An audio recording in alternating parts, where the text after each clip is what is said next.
Alrighty, what is up, everybody? I am back again with another day of Spyro speedrunning. I hope you guys enjoy the stream. If you're watching the VOD after the fact, type a big letter V in the comments because you're a beautiful VOD watcher. A very voluptuous VOD viewer, even. So, yeah, so today I'm going to head over. I'm not going to do as much practice as I've been doing the last few days. I've been taking like about an hour at the start of stream each day to do practice stuff. But let's head over to, I'll just, I like warming up Ice Cavern. We're going to head over there right now. Get some of this music going, you know. What's up, Penjies and OSRS Wiz? Hope you're doing well.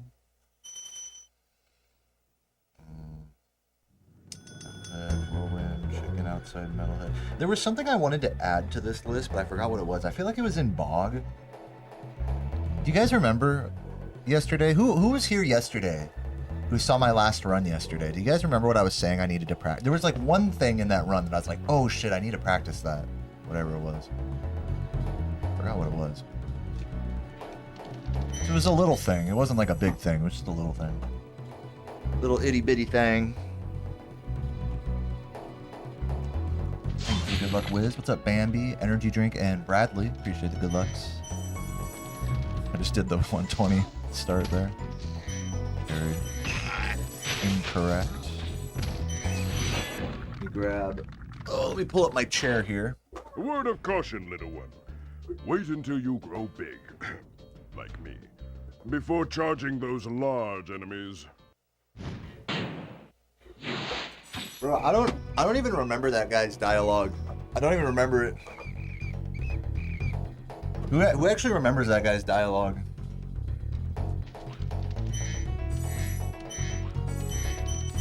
I've played this game how much, and it feels like that's the first time I've heard him say that. You know? Mr. Krabs ass voice actor. Is it true? I think that might be true, actually. What's up, Dick Butters? What I eat for dinner? Guys, oh my god, let me tell you about what I cooked last night. Last night, I made the most amazing homemade tomato soup and a fiery salsa as well. Oh my god, it was really good. Basically what I did was I got a shit ton of tomatoes from the grocery store, and I put them on two baking sheets, chopped them in half. Also on one of the baking sheets I did a bunch of onion and garlic, and I got to try out my new immersion blender that like Sarah got me as a gift like a way while back, and man, the salsa came out gorgeous. I added, in the tomato soup, you know what I did? I added some, it was tasting okay, the tomato soup, but then I added in a touch of balsamic vinegar and some mirin, you know, the Japanese rice wine, and oh my god, once that shit reduced a little bit, that was like the best tomato soup ever. Of course, adding all the, you know, seasonings and stuff, but it was very simple soup, very cheap, you know.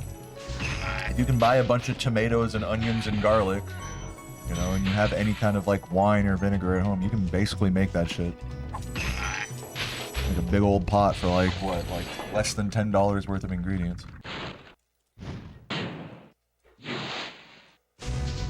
Baron Praxis sounding ass, dude. Yeah, true, that dragon. What does this guy say, I wonder? Oh, it doesn't let me talk to him again. Hold on, I have to do this. Set my save states. This and then do this. What's up, Lukey and Mac? You've done well, Spyro. Some dragons thought you weren't ready, but I knew they were wrong. I'm ready, all right. Ready for Oh, what? I remember this. Yeah, I remember that line. Ready for what? Good question. Honestly, now that I've played this game so much, it's like there's a question like that, like, ready for what? It's like, it's almost as if they knew that I was going to be, like, speedrunning this game as a career one day, but they didn't want to say it, you know? Dragon's like, you're ready to go for world record instead of having a real job. So I was like, what do you mean? the metaphors are real. Yeah, the game really does speak to you sometimes like that. It's true. Any game you spend a lot of time in, you'll have like a lot of crazy metaphorical moments like that. I'm sure you probably experienced that shit in RuneScape, Wiz.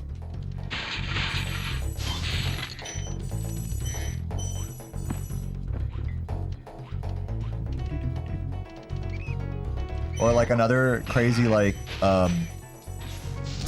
multiverse kind of moment like that. Dude, he's inside the Did you see that bat?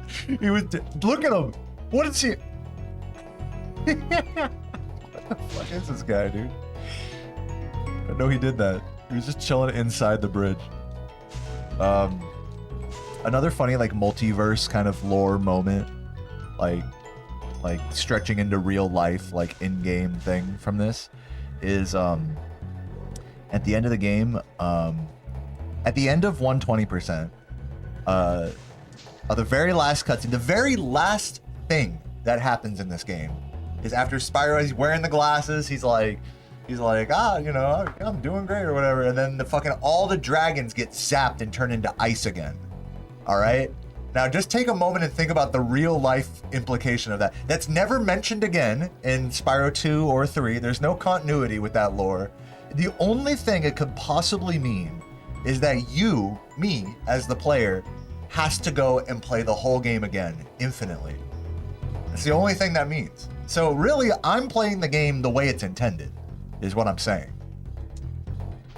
Yo, Tia, thank you for the $5. Appreciate it. The 5 New Zealand dollary dues.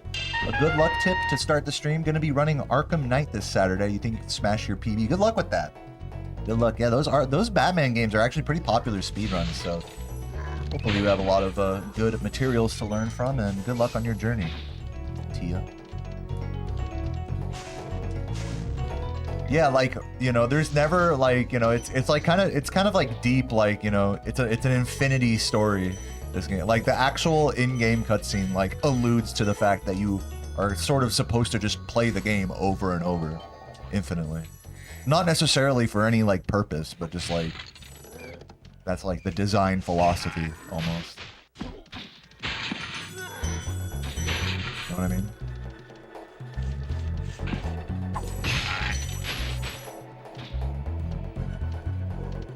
Okay, let's head over to Shemp, work on that little jump.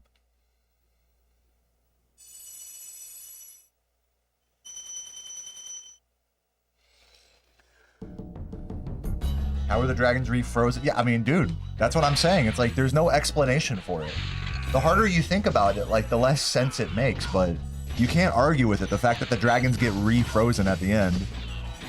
It's nasty, I guess it implies Nasty comes back to life, but you don't know that until you do another playthrough. It's like implies that Nasty has come back to life, so you start another playthrough. It's like, that's kind of fucking crazy, right?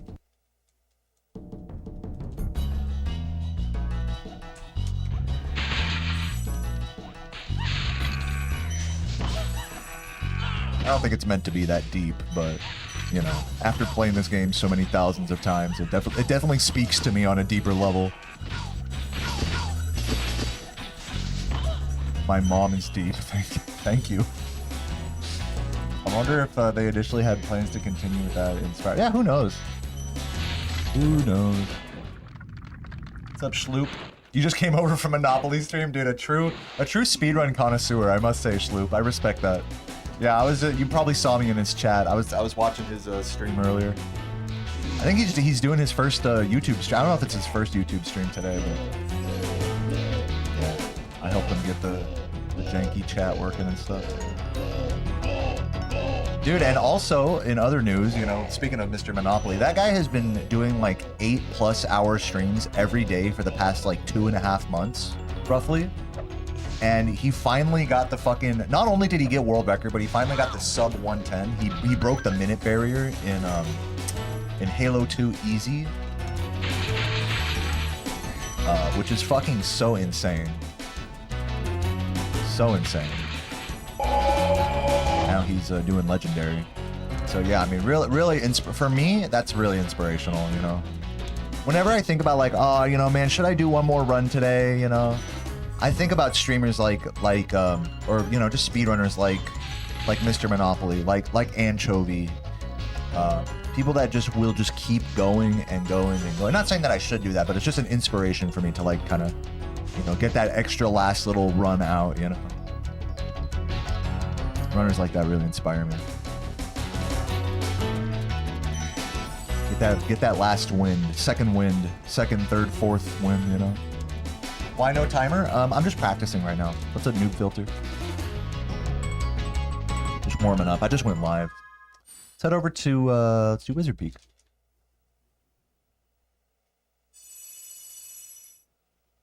No, 1 hour 10 minutes. 1 hour 9 minutes and some change.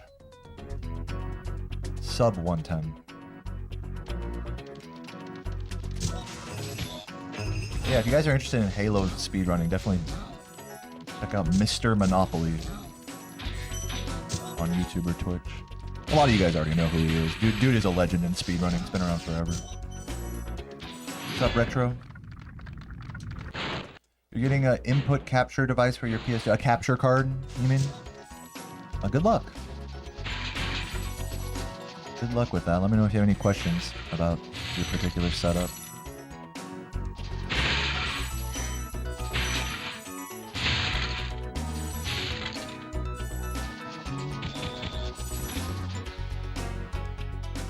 Oh, you're talking about a input display. Yeah, I see what you're saying. Yeah, I actually have one of those down here. Let me show you. Oops.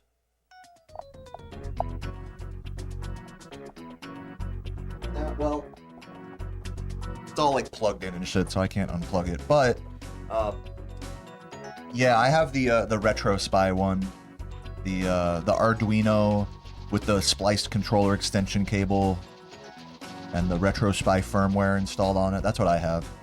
I really should try to get it working again, because it is fun having an input display on stream. It's just, you know, there's already so much information on the left side of my screen. It's like, I like keeping it simple. Like once you, because like, look, think about it. Like on the left side of my screen, there's already 3 big elements here. There's me, splits, and chat. If you, once you start adding in like a 4th or 5th thing, it gets very cluttered very quickly. Like, you know, say I put a sub goal over my head or something. It just goes like, I feel like adding any more than what's here right now, it takes it from like a simple, simplistic layout to like a cluttered layout. It just goes, it's a fine line, you know? Yeah. And then also it kind of saves me the trouble of like setting, you know, getting the input display working every day. You know, it's just one less thing for me to set up before streaming. Also, I'm gonna keep it real with you guys. Having an input display is not super necessary for this game. I'm just gonna be completely honest about that. I mean, it's nice, especially if you're learning. I would say having an input display is nice for when you're like, for when someone's watching and just trying to learn like the run or learn a specific trick. Usually, like an input display is really nice for that. But just for general viewing, I mean, I don't think it's necessary at all.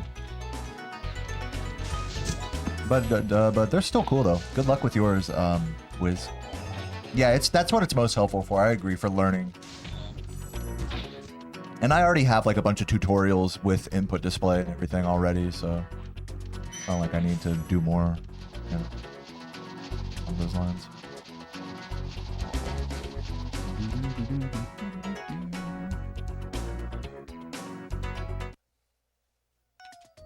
Your brother is in law.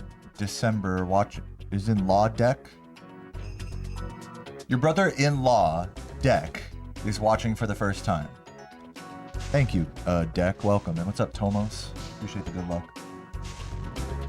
You know, you'd think so, Name Manon, that like an input display helps make a run like more legitimate. But the truth is that like, you know, if you were already like tassing a run and pretending to play it, I mean, you could easily put the input display on screen from a task, for example. Yeah, it's not needed, but it doesn't hurt. Exactly. I'm gonna go so far as to say an input display doesn't necessarily add legitimacy. A controller cam, I think if the focus of like putting an input display there is to add legitimacy, then it's better to use a controller cam for that purpose. Because an input display can be spoofed like pretty easily, I think.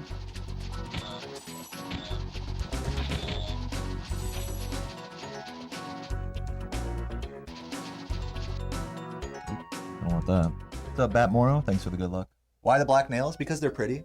What do you think? I like them. I had Sarah do them the other night.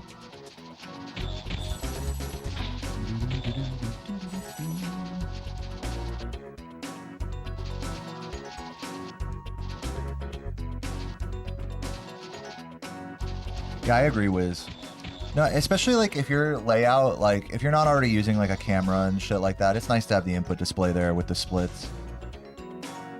I feel like there's two like general layouts that like speedrunners use, which is like the streamer layout, the streamery, you know, layout where you have the mic and the camera and like the sub goal and all that sort of stuff. You know, you focus more on that. And then there's like just the raw, like the more gameplay focused layout, which is like a big set of splits that takes up the whole left side, and then maybe an input display and like a world clock down below as well. That's another legitimacy thing, is having like a world clock on screen. You can like go online and just like screen capture a world clock, and so that way it's like, you know, you can't make the argument that like, you know, you're speeding up or slowing down footage or anything.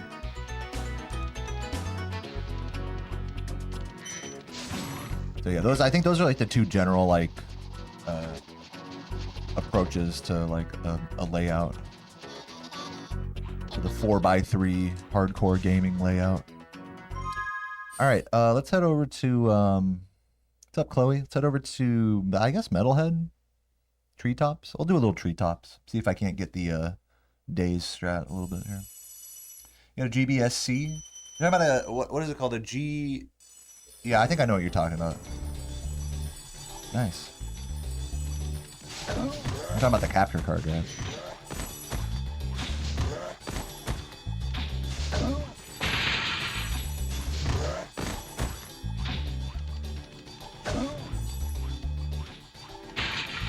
Oh, it's an upscaler? Sorry, I was mixing it up with something else. Ooh. You're shirtless too? Glad to hear it. My brother.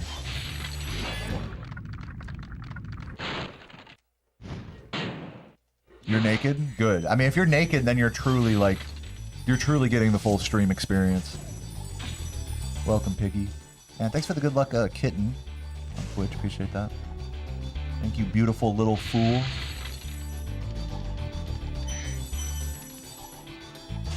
What's up, Zeno?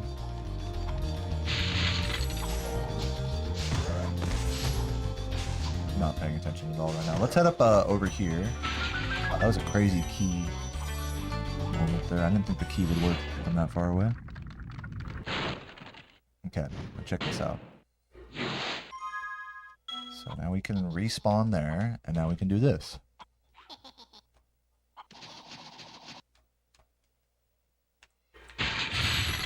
How? Oh! Got away with murder there. Let me try that again. What's up, Taze Gaming? Just subbed to me, saw my videos on the recommended, thought I was live. Dude, welcome. I hope you enjoy the stream, Taze. It's a pleasure to have you here. Yeah, I'm trying to beat my 0-0 record. No, I just went live, so I'm just warming up right now. We're going to do some runs here in a moment, though. I'm not going to do, like, a full, like, practice session today like I was doing the last few days. Nice. That's two in a row. I'm getting better at this. Maybe. Maybe false sense of security. Okay, this might be a little slow. We'll see. Nice. That's 3. Oh my god. Have I just like cracked the code? What's up, Bonnie? I need like a failed attempt here to put me in my place. Okay, this is probably gonna fail, I think. Yeah, that's definitely gonna fail. Hold on. You have to awkwardly, you can't just like take the fastest line here. Like you can't do this. I don't think this is gonna be enough speed. It might be, we'll see. Yeah, I guess that works. Let's try to keep it clean like that. Yeah, see what happens is you just barely like lose just enough speed that it like fucks you. You want to land like before the ramp starts like coming upward. See how I just barely don't have enough speed? I think part of it also is going to be like jumping as late as possible. It's probably going to also help. Yeah, I think that's part of it. I think I can get away with taking a tighter line here. As long as I jump later off the ramp. Like, jump as late as possible. Like, this is, yeah. Close. Yeah, this can PB. The strat here is, it is what it is. I mean, I'm not really sure what the question is. I'll show you what the old strat is, just for context. This is what we used to do. This is after the dragon. This is what I do in World Record.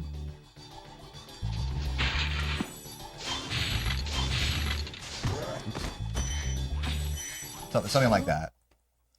Which you know, looks and is slower. But it's not that much slower because the time you spend doing this shit with the new strat and jumping off the end of the ramp, that alone loses like 2 seconds over the old strat, but all that movement there saves like 3 seconds.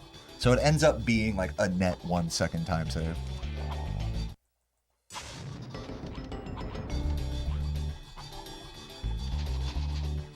Really cool strat though. I would love to do this like on good paces, honestly. I'm feeling pretty confident with it today. What's up, Markeisha? Red Solly as well. Sorry I missed that sub earlier, Solly. I hope you're doing well today. And thanks for the good luck, Markeisha. 43 months from Solly and 13 from Markeisha. Thanks for the continued support, guys. Beautiful, dude. I'm on my fucking shit right there. Work on this. Do the Toasted Cat strats here.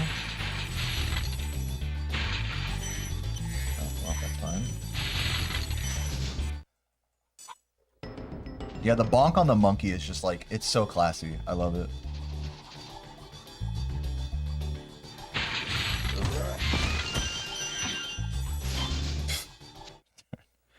Stupid.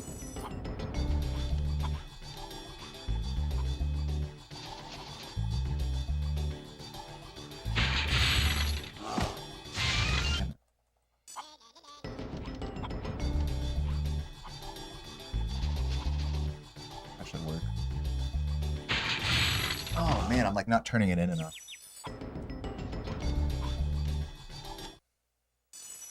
When I'm trying out a new trick or strat for use in a run like this, is there a certain comfort level or success in practice before doing it in a run? Yes.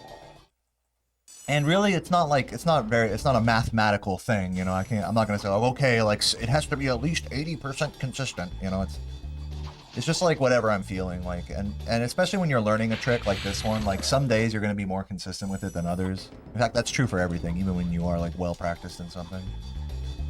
So, but yeah, I'm definitely feeling like, you know, pretty confident with this, even though I'm kind of fucking it up now. I'm feeling pretty confident with this. Usually how it goes when it comes to like incorporating like strats, if they're not like easy peasy, is like I'll usually start, like if they just feel a little too risky, what I'll do is I'll do them on bad runs. So like the flop in Dreamweavers, I do that on bad runs. Or like the Metalhead Wall Glide. Even though that's not like that hard, it's still kind of like, I don't want to risk that. For the risk reward there, I'd rather just like, you know, not do that in a run.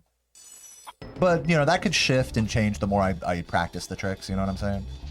So usually it goes like, I learn a trick, I don't do it at all, then I start to get a little more consistent, and I do it on bad runs only.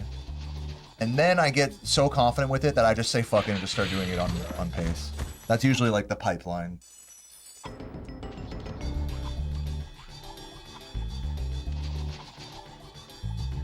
little behind, yeah.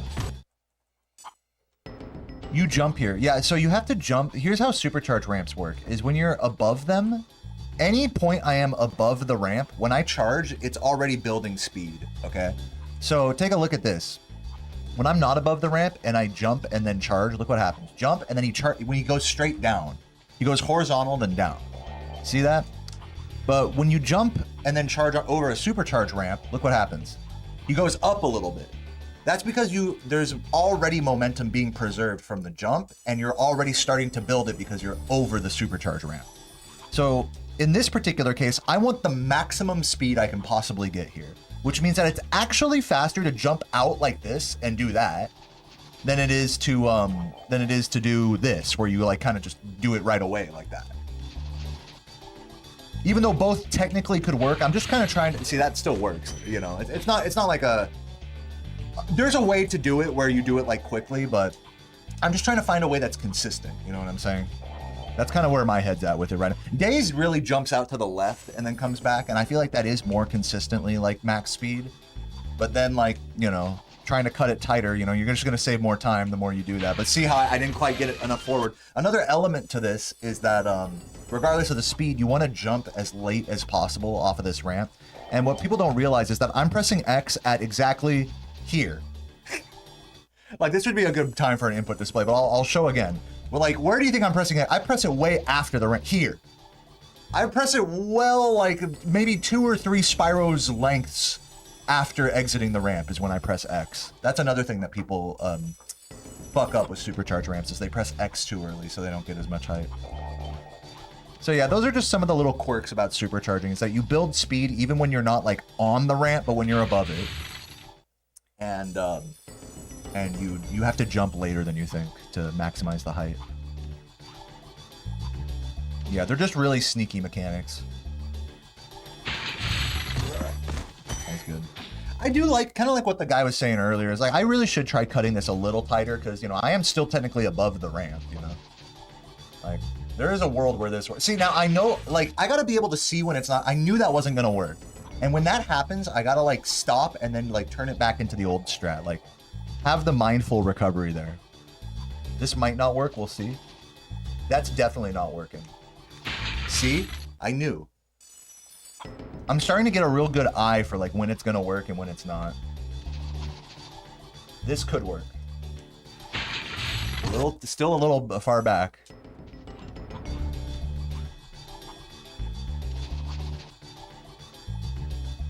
Again, I'm too far back. I'm not jumping late enough. I'm not getting enough speed. That's the problem with cutting this corner like this. But I think maybe if I, rather than jumping late, that almost worked actually. Rather than jumping late, I should try getting one of those double jump style charges. That might be like part of the key here. No, I don't really dream about this game very. I mean, I've had dreams about this game, but the truth is I actually haven't been sleeping super well lately. I mean, I've been sleeping nicely, but I've been waking up a lot because I'm having like a prostate issue right now. I have something called bacteria. I know you probably don't like want to hear any of this. If it's TMI, just close your ears if you guys want. But yeah, I currently have something called bacterial prostatitis, acute bacterial prostatitis. You can look it up if you want, but basically, I have to wake up. Like I have to pee a lot during the night. So I woke up like 4 different times to go pee last night. Also, I have to chug water as well.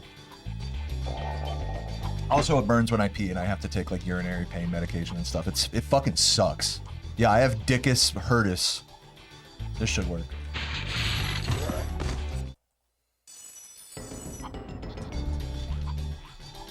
No, that's not gonna work. That's not gonna work. I already know it's not gonna work. Oh, wait a minute. Yeah, it is.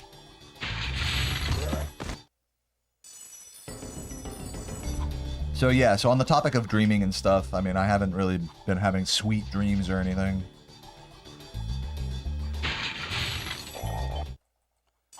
You just started trying to speedrun any percent Spyro 3 Reignited. Any tips? You know, I'm not going to give you any gameplay tips because I don't speed, you know, obviously it's a very different game, but, and I don't speedrun it either. But I can give you some like just general approach tips if you're like brand new. You said you just started, so you're brand new.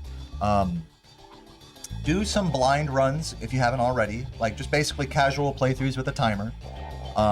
Once you feel ready, you know, once you've done that a couple times, maybe a couple times, you'll just set some preliminary times. Bring up a video of someone's run, and it doesn't have to be world record, but follow somebody's run level by level. Like, you know, watch a level and then try to do it yourself, and then go back through and fix the stuff that you suck at, you know, and you're gonna suck no matter what, but like go level by level, like copying somebody's run. Learning, we call that learning a route. And then, yeah. You know, you don't have to jump right into route learning right away, and you can learn routes in like, it's gonna take a while, you know, with any given speedrun that's over 20, 30 minutes. You know, it's gonna take a while to learn a route, so, you know, there's no shame in maybe like learning a few levels and then doing a run with just like partial route, you know? And then learning the next few levels and doing a run partial route, you know? Or even just running parts of the run, you know, and timing that, like little segments, especially for longer runs. Those are all really good ways to learn. And that's all separate from like having fun, of course, because like, you know, watching someone's thing and then copying it exactly can be a pretty tedious and kind of unfun process. It can kind of take the fun out of gaming. So keep it fun for yourself and just keep it freestyle. You know, if it's getting too tedious with route learning, or if you don't even want to learn a route at all, like that's totally valid. Just do your thing. You're just not gonna get as good as quickly, but that's fine, you know. So yeah, those are like my general recommendations for getting started in any speedrun.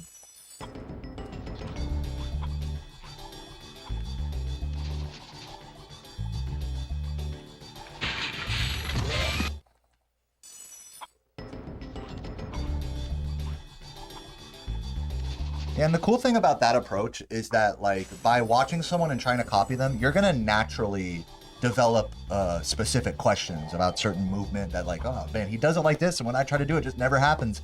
And that's when you go to the Discord. That's when you go to the speedrunning Discord and be like, guys, why doesn't this work? And then people can help you, you know? That's why I say, like, don't start with a tutorial. I mean, if there's tutorials out there, that's great, but, like, really, you can start with a run and then ask questions where things aren't so obvious. Because there will probably be some points where it's like, there's more than meets the eye, and that's okay, you know? That's where you should be asking questions, but, you know. Until you do the tedious, like, you know, copying people's strats work, until you attempt to that, you know, the questions you ask are going to be very generalized until that point. And so we're not going to be able, people aren't going to be able to help you in such a, it's not going to be as helpful, to be honest. It's just going to be very general advice like this. In fact, you know, most people are just going to tell you with general questions like, how do I get started speedrunning? The general advice is going to be like, just do whatever you want and have fun, you know? Obviously, if you're trying to, like, learn and get better and stuff, you know, you can take a more prescribed approach, like what I said about, like, copying people's runs. But at some point, you know, you're going to learn a route and you're going to develop questions through that process. And it all happens naturally, just trying to copy somebody's route, which is pretty cool. I think it's a pretty cool thing in speedrunning. But yeah, I do find that people get kind of hung up about the whole route learning process. Because it is very tedious. I think it's a big roadblock, I think, for a lot of people in speedrunning. It's like, do you want to sit there with somebody's hour-plus long speedrun, whether it's world record or not, and copy level by level, you know, over multiple days, maybe a week, a few weeks, go level by level and see if you can memorize that exact playthrough, you know? Or just you know, in a sense, like, okay, he goes here, then he goes here, then he goes here, and he does this, and he does that. It doesn't have to be every single input, like, perfectly memorized, but, you know, just the general gist. He goes here, he collects everything. He goes there, he collects everything. He goes there, he does this trick, you know? Stuff like that. You'd be surprised how quickly you'll learn a run just by doing a little bit of it every day. But it definitely is daunting to start, and tedious, for sure. So that's why a lot of people are just like, just have fun, you know? And just, you know, keep the playthroughs going, you know, through this process. Don't feel like it's like, okay, I'm not going to do a run until I know the whole route and I know every trick perfectly. I've seen a lot of speedrunners get stuck into that mindset as well. It's just not healthy. It's just not healthy, and it's not helpful either. It's more helpful to be doing, like, bad runs while you're learning than it is to, like, learn everything as good as whatever standard you set for yourself and then do runs. You can do either, you know, whatever your heart tells you, but, you know, just from what I've seen of other people, it's like, it seems like the best approach is having a healthy balance of practicing, route learning, and doing runs when you're starting out in a run, in a game. Even if you don't know any shit, you know, you gotta at least be doing some blind runs, I feel like. And of course, you can do whatever you want, you know, it's not, none of this is, like, required, just my recommendation. Anyways, I think I've said my piece on that. Should you start streaming with your shirt on or off? I think you should just beat my world record naked.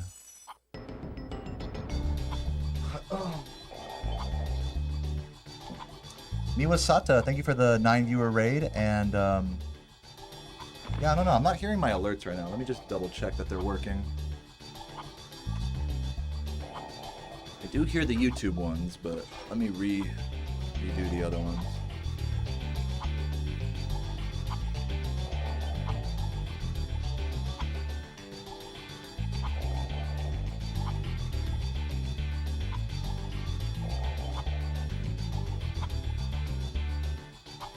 Anyone got a Prime sub to help me test right now?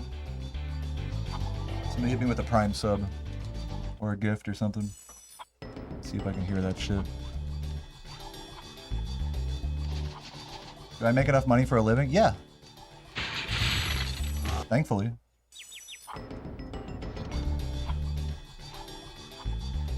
What is my favorite of Spyro 1, 2, 3? Probably Spyro 1 for sure.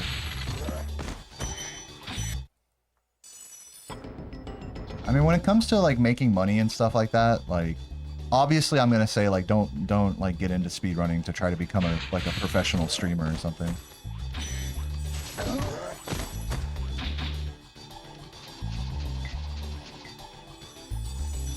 I'm glad you think so, Elliot. Yeah, I wouldn't do multi-streaming if I couldn't show both chats on screen. Because it's just annoying, like, when you're in one chat and, like, the streamer's talking to the other. Like you're saying, for, like, inclusivity, it's very important. Do this one more time. But yeah, you know, I do make a living from this thanks to you guys' support. But, you know, make no mistake, like, I was not making a living for the first we'll say 6 to 7 years of me doing this. Years. Okay, I've been doing this for over a decade, streaming like very frequently, you know, making YouTube videos. I have like hundreds of videos on my channel. You know, it's just like, it's just been a long time. So it's not like this came out of nowhere. I just want to fair warning to people who are getting into this hobby. You are almost certainly not going to be able to make a living doing this like how I do. Even if you get world record. Not to discourage people from doing it, just to get your motivation and your head in the right place.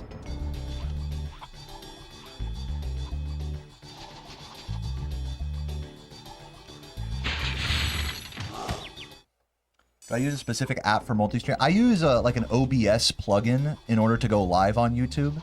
I still adjust the thumbnail and the title like through YouTube Studio.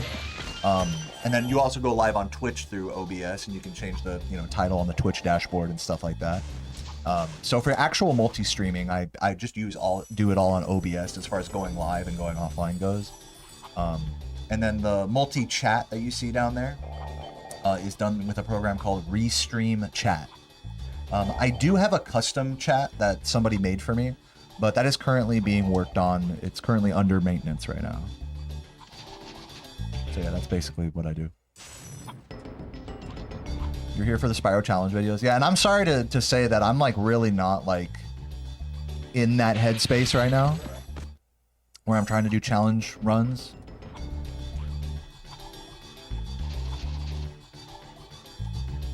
But yeah, I know a majority of my YouTube audience like really like that's what people like have mostly tuned into me on YouTube for, is for like not necessarily speedrunning, but just like interesting Spyro, unique and interesting Spyro playthroughs and whatnot. So yeah, I'm always trying to bridge that gap between like the casual Spyro enjoyer and someone who's like really interested in speedrunning. You know, I know for most of you guys, like speedrunning is probably not, especially on YouTube, speedrunning is not like something you're all like super deep in.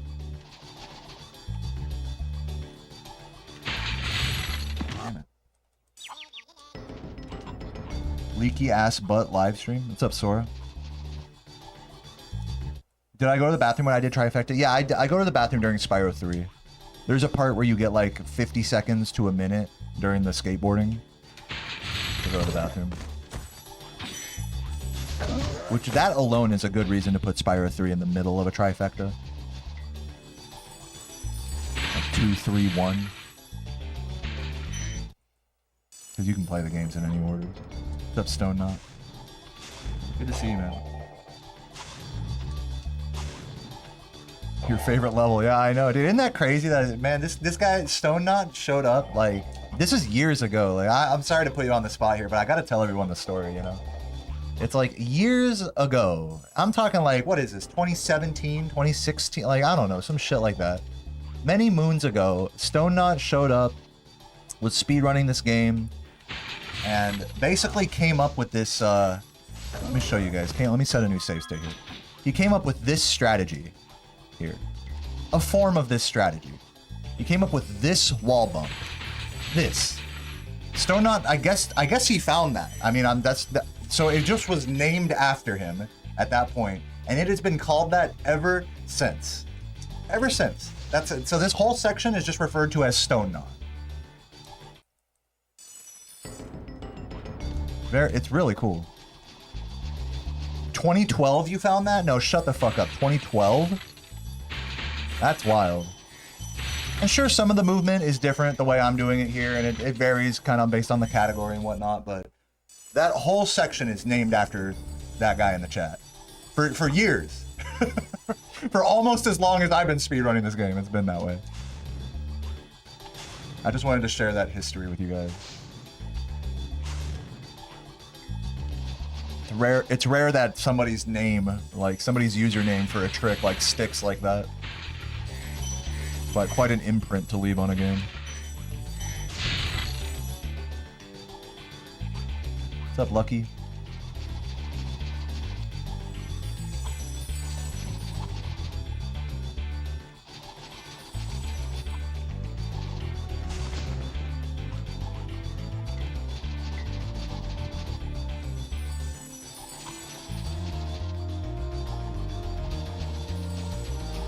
Stone Knot is a cool name for this whole section because it is sort of like with Spyro's movement, it's sort of like you're tying a knot around the section, you know? It's like for someone who doesn't know that Stone Knot is like the name of a speedrunner. It's like trying to make sense of that name is kind of funny. It's like, huh, what about this is a stone knot? Like, where's the stone in this? Like, I guess the movement is kind of knot-like, you know? It's funny. I'm sure many people have had that thought process over the years. I don't know who Ad Infinium is. Are they good?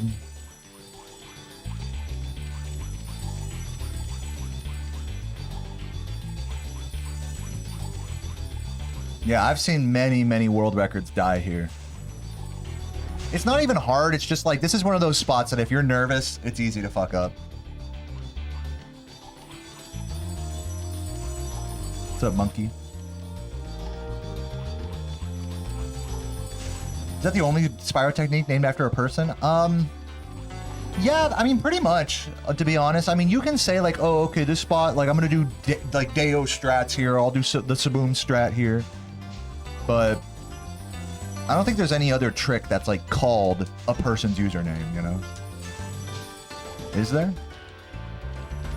I mean, I guess you could say, like, the Laura launch, you know, but...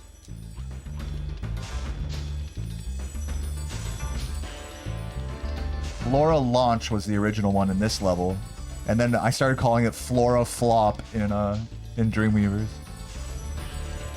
But yeah, no, this trick is just called Stone Knot, or Stone Knot Skip, if you will. Which is just funny. Anyways, I'm done. Oh, he said, imagine naming all tricks after the founder. I'm gonna do the 2-ball here, do the 2-ball there, 2-ball here, 2-ball. Yep, true. Yeah, it's a very unique thing. I just think what's most interesting is that it's just stood the test of time, you know? Guanton. Guanton's named after Guantanamo Bay. That's not like a person who speedruns.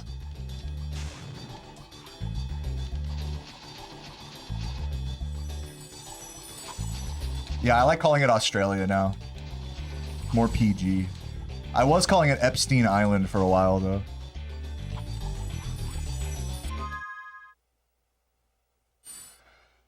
Let's head over to Jelk.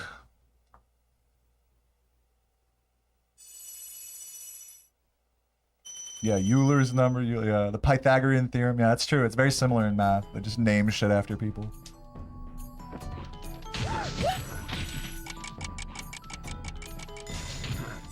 Isn't that funny that with Einstein, it's called the theory of relativity, but it's not called Einstein's. Well, I guess people do say Einstein's theory of relativity, but they don't say like Einstein's theory, and that's it. Or maybe they do. I don't know.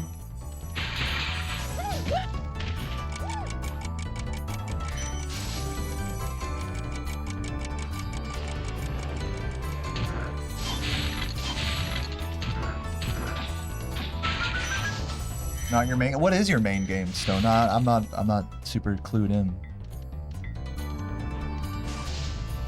Is it Ape Escape? What's up, Marmite? Crash 3. Oh, neato. Yeah, you'd think that like a trick with such strong name recognition as Stone Knot. Like, you'd think it'd be named after, like, someone, like, I don't know, who's played the game a lot, you know? Or, I mean, not to take away, but like you said, it's like, this isn't your main game, and yet the trick that you found is, like, it makes you sound like this fucking, like, this deity of the game or something, you know? It's just funny.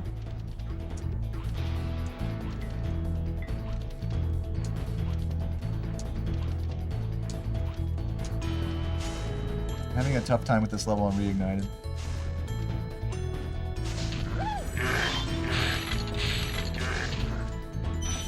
I wish Surreal found some shit like, yo, this is the Surreal. That'd be a fucking cool ass strat, man.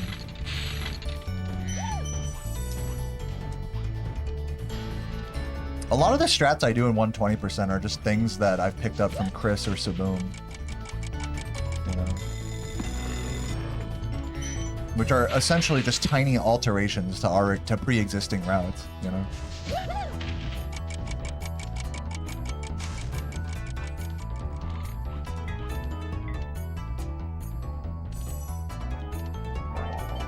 Yeah, I know exactly right. No, like one of the first world record holders of this game was named Surreal. I think the first, if I'm gonna say this. Surreal was like the first live streamer of Spyro speedruns.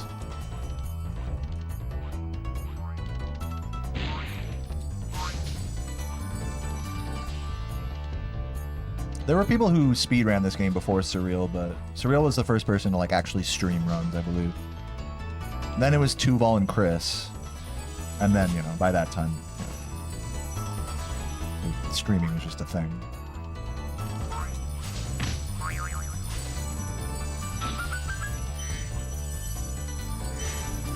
Will I do a run today? I think I will.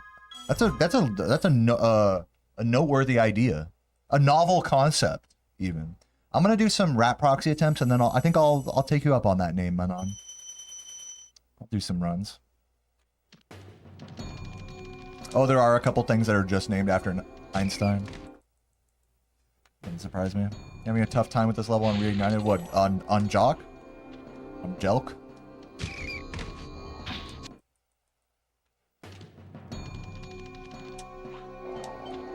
Dude, I wish, you know, so like Stonehall was saying earlier, like that we don't call tricks like the Tuval, even though Tuval found like pretty much everything here. You know? But I kind of wish that we called the wall glide here. I wish we did call that the Tuval. Because right now it's called Coveless. And doing rat proxy skips Cove as well. So it's really bad nomenclature that this is called Coveless and this is called rat proxy because they both skip Cove. They both accomplish the same Coveless goal. So really, if anything should be named the Tuval, it should be Coveless. I mean, Coveless is a fine name. It's just that it describes more than one trick now. Yeah, it'd be better to call the wall glide the Tuval or something, or, you know, do the Tuval glide. That sounds like a shitty, like, line dancing procedure.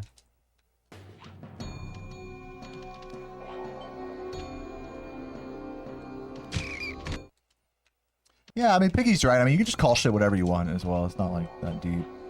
True.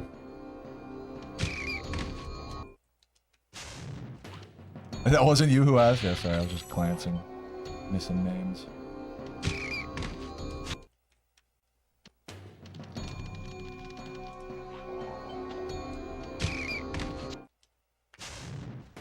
Nasty's Dick Smasher, there you go.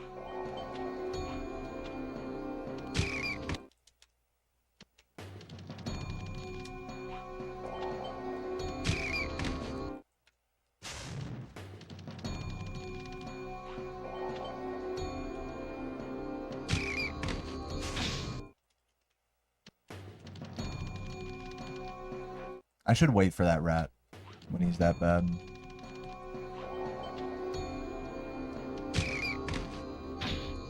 God damn, dude.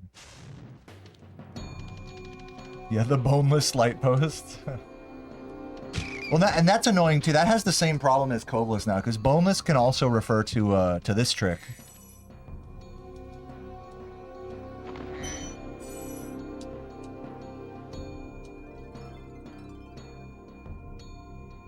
This is called boneless, I believe.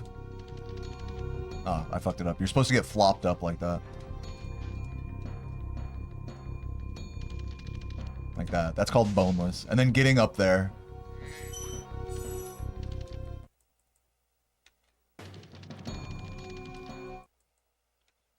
But yeah, I'm with you. The boneless poles are funny in Ice Cavern. Nobody really does them, actually. Weirdly. I don't think they're that hard, but a lot of people really struggle with boneless poles. I guess that's just me being biased, I guess. Everyone seems to want to do like some strat that's not like just collecting all 4 poles without, you know, without activating them. Oh, that was so close. If I'd have matched X harder, I would have. Boneless is a myth. Yeah, I mean, it definitely.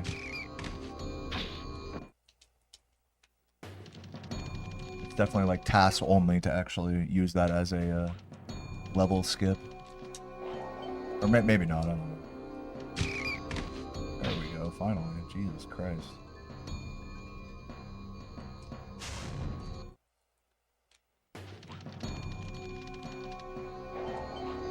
Imagine he's just in the corner there and you just perfectly get the old school strat.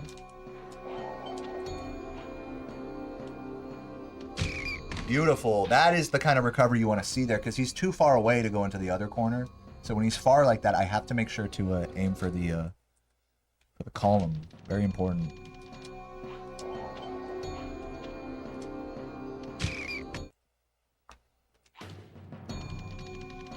Not a crunch wrap. You're deliberating your lunch right now? You get paid tomorrow? Just don't eat today. You don't need to survive. Nice. Yeah, man, do what I did. Get some tomatoes and onions and garlic from the store and make some tomato soup. Cook that shit in the oven for a bit. A little wine, little balsamic in there. Just buy all those ingredients, so cheap. No, there's definitely like a sense of like, oh, well, of course, like I'm assuming people would have like olive oil or like cooking wine. That's another like big assumption. Or vinegar in their pantry. Definitely not true for most gamers.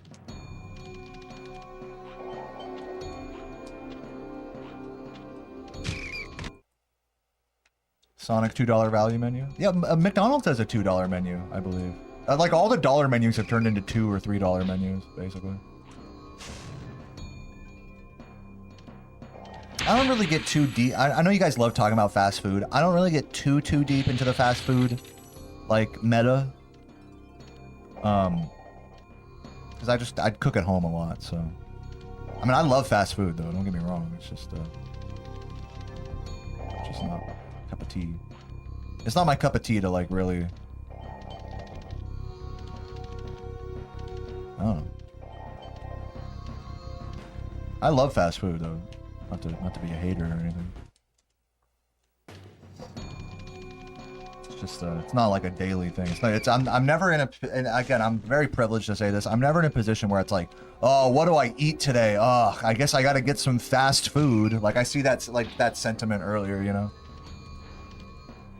I'm never in that position. I've always thought like right now I have chicken thought. I'm gonna make some like Greek gyros tonight, some chicken wraps with tzatziki and cucumber and stuff later. I have a bunch of tomato soup I made last night. Like I just love cooking, so it's hard for me to like. Again, this is like my privilege talking here, but like it's hard for me to relate to like, fuck, if I don't go get some McDonald's or something, then I just can't eat today or something, you know. It's like in my mind, it's like, well, go to the store and get some dry beans and rice for like the same price and have a meal for a week, you know.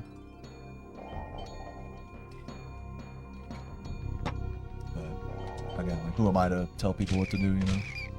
Live your life.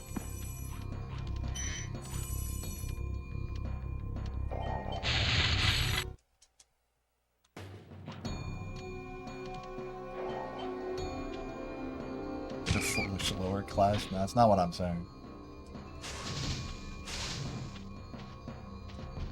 Because to me, I think cooking, it's not like a, like, you can do it, like, in a way that saves money. You know? I truly believe that nowadays you save more money, but if you strategically go to the grocery store versus eating fast food. That wasn't always the case, but I think nowadays that is the case.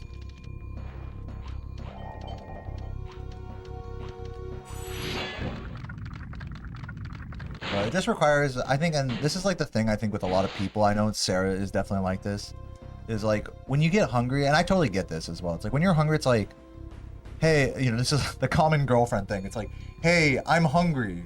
It's like, okay, what do you want? It's like, I don't know. What do you got? So eventually there's a point where somebody has to like theory craft the food situation. Even if that's just as simple as like, okay, what fast food place do I go to, right? Or when it comes to cooking at home, it's like, well, I could make this. Well, I could make that. So you have to be a little creative, I think, especially when it comes to home cooking like that. To have like a concept of what you want to eat like for multiple days in a row. You know, eating something, so it's stuff that like that you're not getting tired of, stuff that you're like keeping it on a nice rotation. It's just tough. I mean, it just takes like a lot of mental energy to do that. Most people don't like want to expend such time like planning meals like that. And I understand that, you know. I'm not trying to hate on it. Like regardless of the whole like value of it all.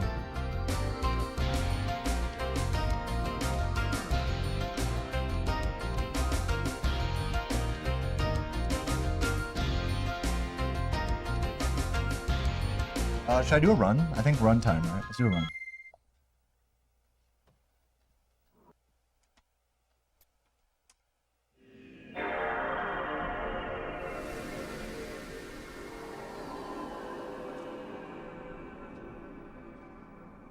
Damn, I said I wouldn't practice for an hour today like I did the other days, but here I am.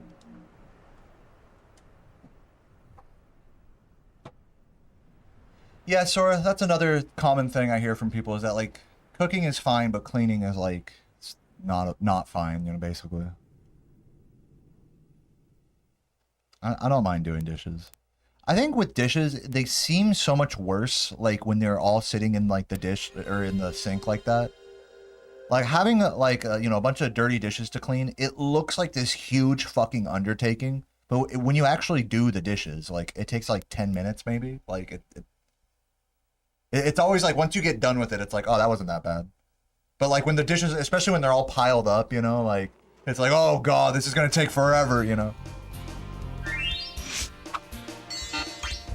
3, 2, 1, go. I mean, most of us have, you know, dishwashers. I would assume. Maybe not everybody. I don't want to assume, but like I'm gonna go on a limb and say most people here have dishwashers in their apartment or house or whatever, cardboard box that you're watching my stream from.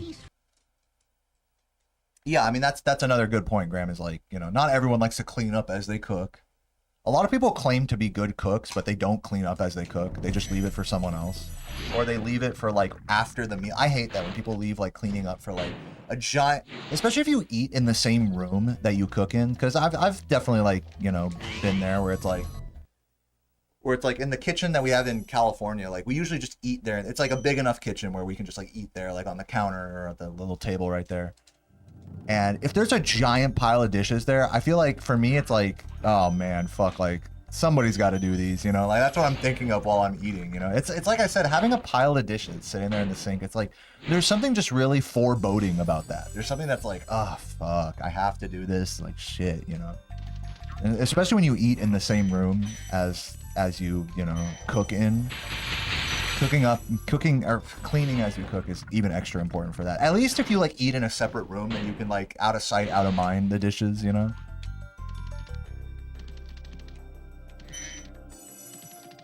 I wouldn't say it's like OCD.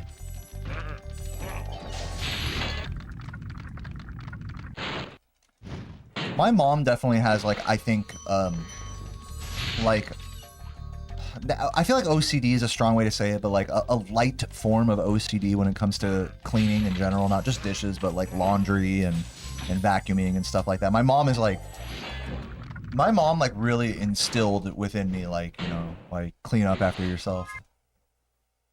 Like that it's not acceptable to like live in a place where like there's just clothes strewn everywhere, the bed's not made, the fucking dishes aren't done, you know. But I still do those. Keep in mind, like I still do those. I still leave my. Sarah will tell you, I leave my laundry everywhere, you know. But at the very least, like, you know, I do it. You know. I think for everyone, there gets to be a point where it's like the laundry or the dishes or the whatever the fuck, but the vacuuming gets bad enough to where it's like I'm tired of living in this filth. Let me fix this, you know. And that point is just different for everybody. Some people just don't even have that point. Some people just like keep, you know what I'm saying, like got the Asmongold, like, you know, stream set up with like fucking soda cans and fast food bags all around them, you know, like on some hoarders shit. I think as long as you have some point where it's like, okay, I'm tired of living in filth, like let me fix this, I think you're fine. It doesn't have to be like OCD, kind of what we were talking about earlier. Clean all the time, or you have to clean as you go, you know. Yeah, but I find like during cooking, you know, there's plenty of time to clean, you know. Like you sear something, you put it aside, now you're waiting for some pasta to boil. You can fucking do a dish. You can clean the pan while the pasta's cooking, you know, or something like that, right? Simmer in a fucking soup or a sauce, like, I don't know.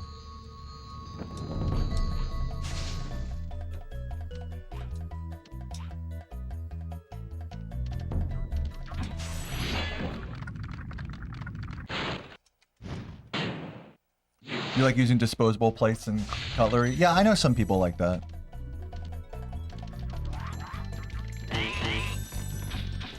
I definitely think that's one of those things where it's like, if you grew up mostly using like plastic cutlery and paper plates and stuff, then you don't mind doing that for every meal. For me, like, since I grew up using like, you know, silverware and porcelain, is that what it is? Porcelain? Whatever fucking white plates are made out of. Since I grew up that way, it feels weird to like cook at home without that. And so that goes like vice versa as well. It's like if you grew up mostly using disposable, you know, plates and shit, like you're gonna feel weird trying to like use like normal plates and cleaning them. It's gonna be an extra pain in the ass to clean them and stuff. So I totally get that. For me, like if I use like a paper plate or like plastic silverware and stuff, it has to be like for like a specific purpose. Like I have to be like at a cookout or something, outdoors, or like with like silver forks and with like plastic forks and shit. Like I'm not gonna use that on a steak because it's just not strong enough, you know. But it's again, that's just a bias from just like growing up with like normal silverware. You know? A lot of people, just to put it in perspective, a lot of places in the world don't use any silverware. You know, you just use your hands, right? So. It's all just kind of like that is totally like a how you were raised type of thing, and there's no like right or wrong thing there. You're gonna lean towards what you grew up doing when it comes to that type of thing. All plates are disposable if you're bold. I like that.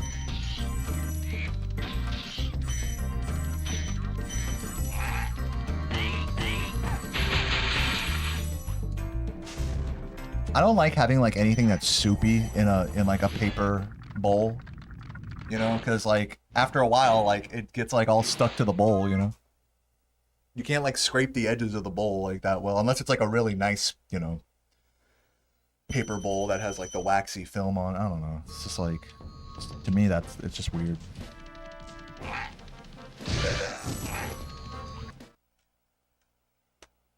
Same thing with like paper cups or stuff like that. Paper straws, you know, like the paper straw problem, right? Like every fast food place has switched to paper straws, right? Because they're cheaper, basically. And, you know, anytime you get a paper straw, you're like, oh, I better drink this drink quickly. Otherwise, this straw is going to literally deteriorate in my mouth, you know? Just give me the fucking plastic. Oh, shit. There we go. I'll take that. Still world recordable.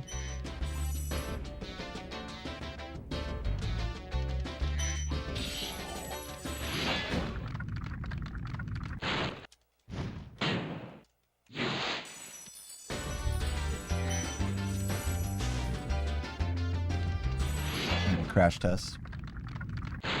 Dude, metal straws are badass. That's like the other side of that spectrum. Where paper straws are just super weak and lame.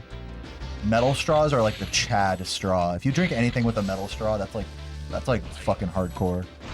Because if you drink like an iced drink with a metal straw, literally the straw will freeze. It'll like your mouth will get stuck to it. You need to use like rubber.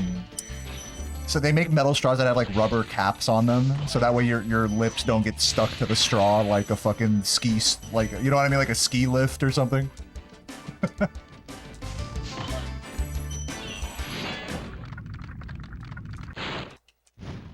metals, but it does feel that like before it's fully frozen, but it's nice and cold. A metal straw, it feels so good in my mouth.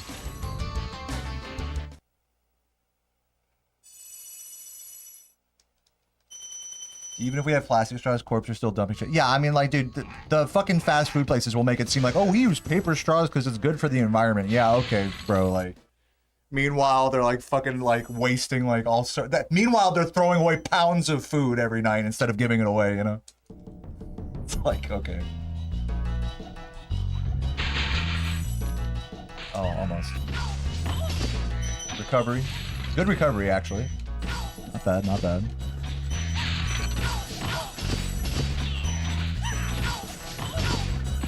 That's fine, I still got the gem.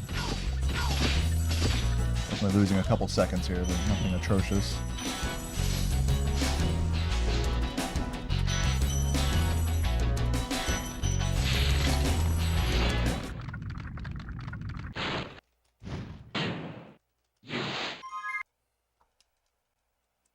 Yeah, exactly, Sora.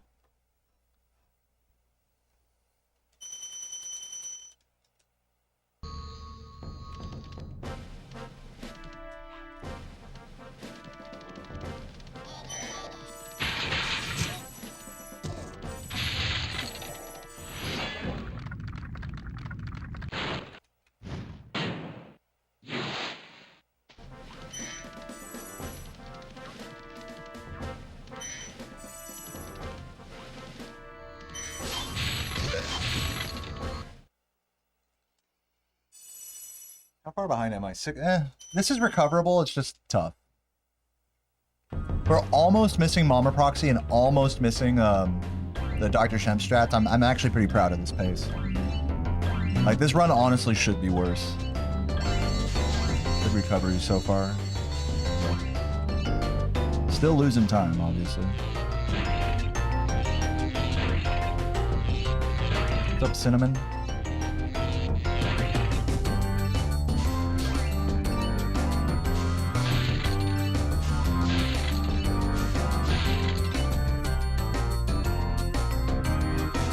It's nice to be incorporating the new things I've been practicing, like the Shemp thing. Even if I fuck it up, it's like having a good recovery. That's important to me. That's an important progression in my journey, you know.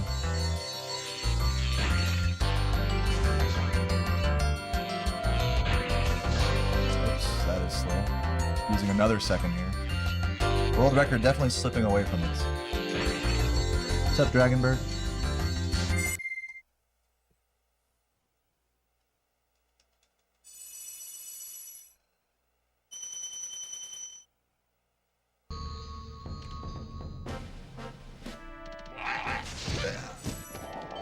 I got the blue one already.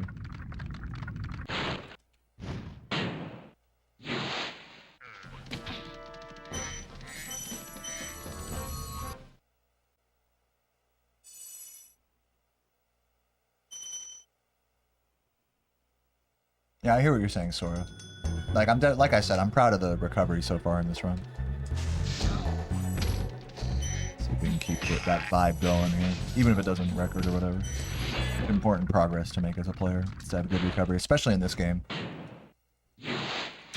You're never gonna have like a PB in a game like this that doesn't have some degree of like recovery, some like little error that you have to quickly band-aid, you know?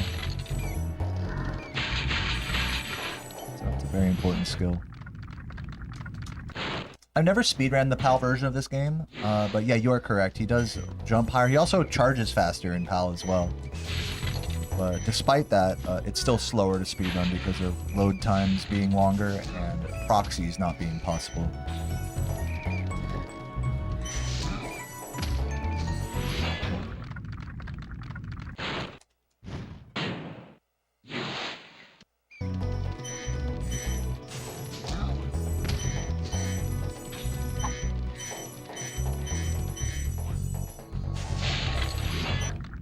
Proxies are not possible on PAL. True. Isn't that weird? They patched proxies.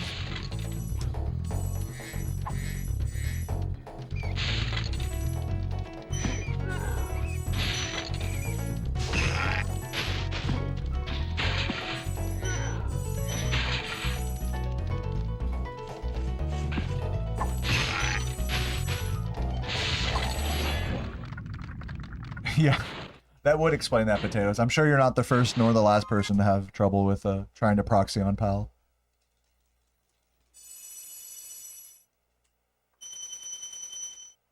Yeah, right, Bulldog. They're just chilling. They just like the view. Yeah, people do speedruns on PAL. Not many, but there is like a PAL leaderboard. I think there's like a spreadsheet somewhere, or it might be on the miscellaneous leaderboards.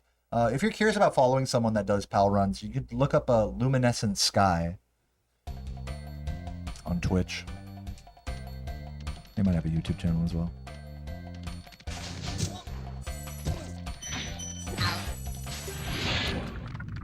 PAL is the European localization for any video game or piece of media. Whereas the North American version that I'm playing is called NTSC. And then there's another one for Japan called NTSCJ. Those are the three main localizations for most pieces of media that you'll see.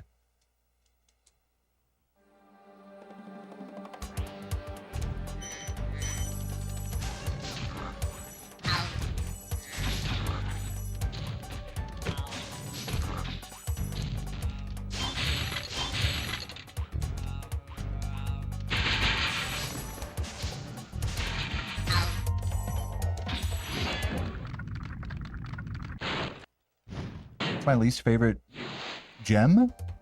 I don't know. The red one?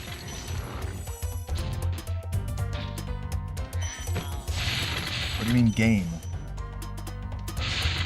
Least favorite game? I don't know.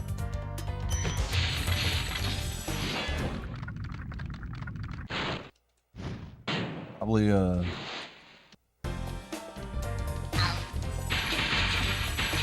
Probably Legend of Zelda. No, I'm just kidding. I don't know. I don't have like a least favorite game.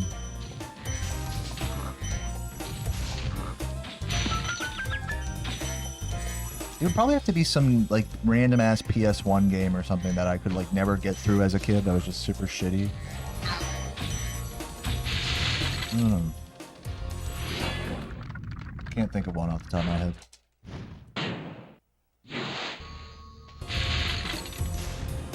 What's up, Michi?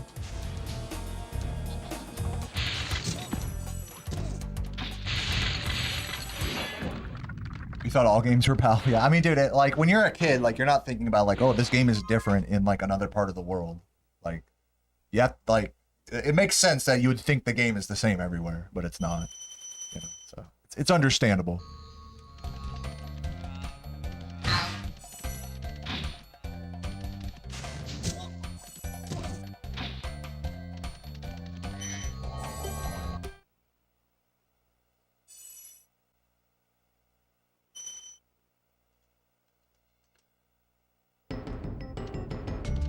So the load times, I'll reread that message in a sec. I don't think I fully grasped what you were asking.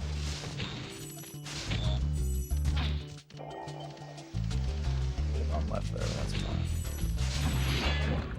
fine.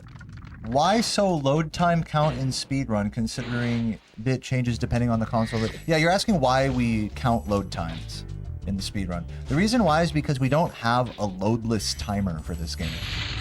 There are loadless timers that people have made, but none of them are able to be used across every platform. The only loadless timers that exist for this game only work on emulator. And first of all, you know, emulator is not a first-party version of this game. And so it needs, if you're going to have a loadless timer for a game, it needs to be easily accessible on every platform, especially the first-party ones. So for most console-based speedruns that don't have an in-game timer or a loadless timer, we have to use real time, which is what we time here, which times the loads. It's not ideal. You're definitely right that like it isn't fair that someone like, you know, on emulator loses time to loads, or on PAL loses times to loads compared to me. That isn't like fair. I totally agree. But it's the best possible solution for this game, unfortunately. It's as, I will say, in spite of that, it's as fair as it can be, all things considered.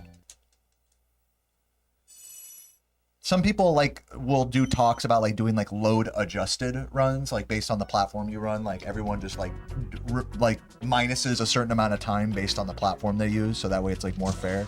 Some people have discussed that, but again with this game, like load times are so variable that it's just hard to pin it down. Like take for example dragons. Depending on where you touch a dragon, that changes the load for that dragon. Or the way you enter a portal, it changes the load for that portal. And there could be variability even on this from the same platform. Just two different like consoles, for example, can have different load times just due to wear and tear of the laser and the disc. So it's just really not an easy thing to standardize. So we don't. But for games where that is easy to standardize, like ones that have like in-game timers, for example, then yeah, they don't measure loads in that because they just use like in-game time or whatever. Yeah, that's just not the case for this game. Hope that explains it.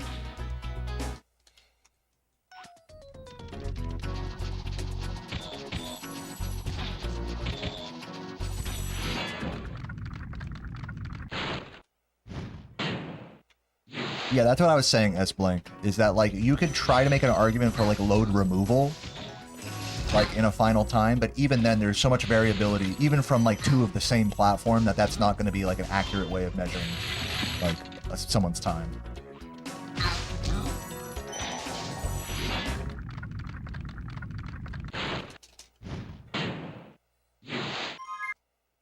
But here's like the silver lining to it is that it's like if you get like a competitive time on a weaker platform, people are going to acknowledge the fact that you've done that. You know, take for example, to Piggy Bank, who's maybe in my chat right now. I saw him earlier. He has like, I believe like a 122 or 123 in 120%. And on emulator, that loses over a minute, arguably like a minute and a half, maybe less than that. Actually, since he plays without music, that is like more like 40 seconds. But it's not, you know, you can't pin it down to the exact second, but let's just say it's like 40 seconds to a minute, you know, that's lost just in loads.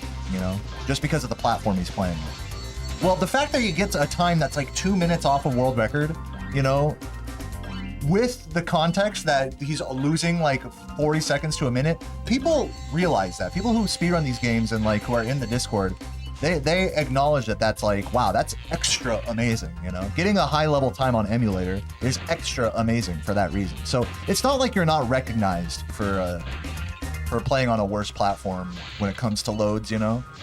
It really just gets down to like, what matters? Getting world record or getting a good speedrun? You know, that's like the real question. Like people are gonna realize that you get good speedruns even if the time isn't literally world record. That's my point. So yeah, so for that reason, Piggy's like kind of a Chad, you know, like for playing on a suboptimal platform, but still getting a high level time. So there's definitely something to be said for that. You know, to all of the, you know, all the load times, you know, it's so unfair. It's like people are smart, you know, like it's not like, oh, okay, he's literally that much slower than me. It's like, no, he's playing on a worse platform. So in reality, he's actually a lot closer to me, to record, you know? So people aren't stupid, you know, like we realize the general ballpark of load time differences and can assess somebody's skill level accordingly. A good run is a good run at the end of the day, regardless of the loads. That's my point. Real, recognize real.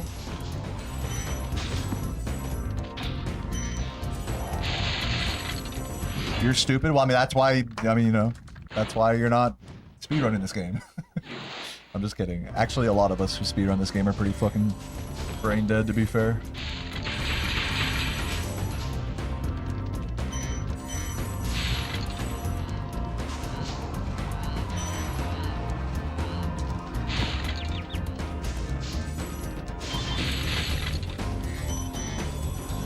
Yeah, I think, you know, talking about the whole like load time differences thing, it is like a problem, like in the literal sense of the word, but it's not as big of a problem as you might think, just like spitballing about it, you know. Like the context of reality like irons out a lot of the issues that you might think come with variable loads across platforms. But that's just like my opinion.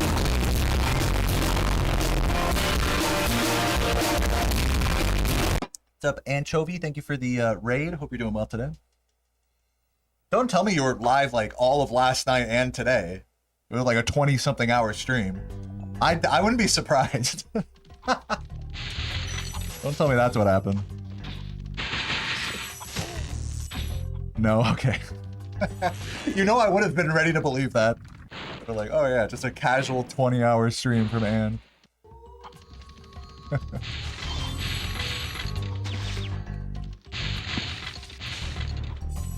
Alright, I gotta check my gem count going into the level here. Oh my fucking god. I've been fucking up that guy lately.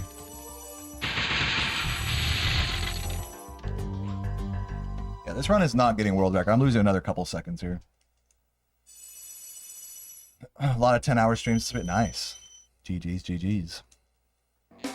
Dude, I've been on that grind too. I've been doing like 3-hour streams. Yeah, I know. I'm pretty badass. No, but GG's to you. GG's. Yeah, I'm something of a hardcore gamer myself. Starts crying after playing for a few hours. Wow, I can't play my best. Pussy.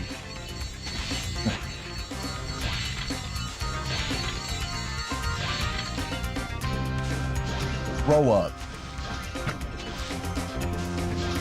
You're a real degenerate. Yeah, I'm so addicted. I played the game for 10 minutes. I'm just a quirked up gamer girl. Yeah, that's how I've always looked at it, Anne, is that I look at like the way like I'm playing it. It's really it's hard for me to say this without like putting down like Vortex runners. But the way I say it is like this. Here's like a physical example. Is that like I'm sitting here like sitting forward, like actively talking and like trying to fucking, like you said, like lock in and hit every fucking input like super hardcore. It's just like a different kind of engagement. I'm not gonna say it's like better or like higher level or I'm better for that, or it's just a different kind of engagement that just takes a lot more mental energy out of you compared to Anne's extremely cozy, you know, fucking circular chair thing that she has. You know what I'm saying? Between like the difference between sitting forward and sitting back when you play is like, it's literally the difference between being able to play for like 8 hours and play for like 3 hours, you know? It really is. It's a microcosm of that. So yeah. Again, it's not to like say that what I do is better or oh, I'm more focused than Anne or something. It's not to say that. It's just it is just a different kind of engagement can definitely like, it doesn't lend itself to endurance as much. Okay. Oh god. But I am admittedly just coping as well, so there's that. What's up, Shinobi? Thank you for the prime. Appreciate it.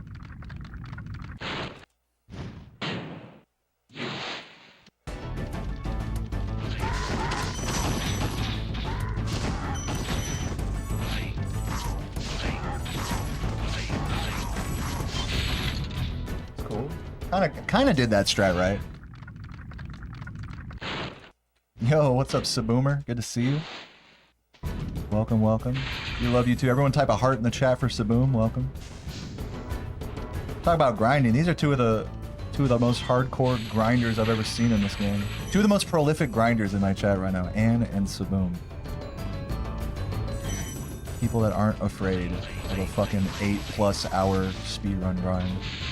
It takes a special breed, really. It really does, to take a special breed to do that. And I admire it.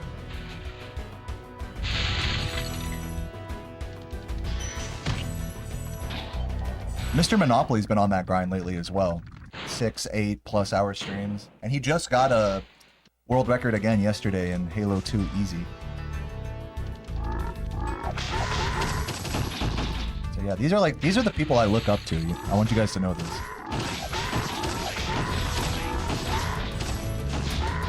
Even though I know for myself I don't like to grind for that long, these are people that I look up to that, you know, for sure.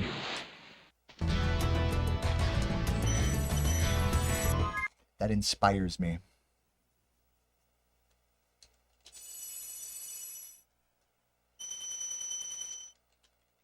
What's up, Jan? That's my Aunt Jan in the chat right there. Auntie Jan. What's wrong with?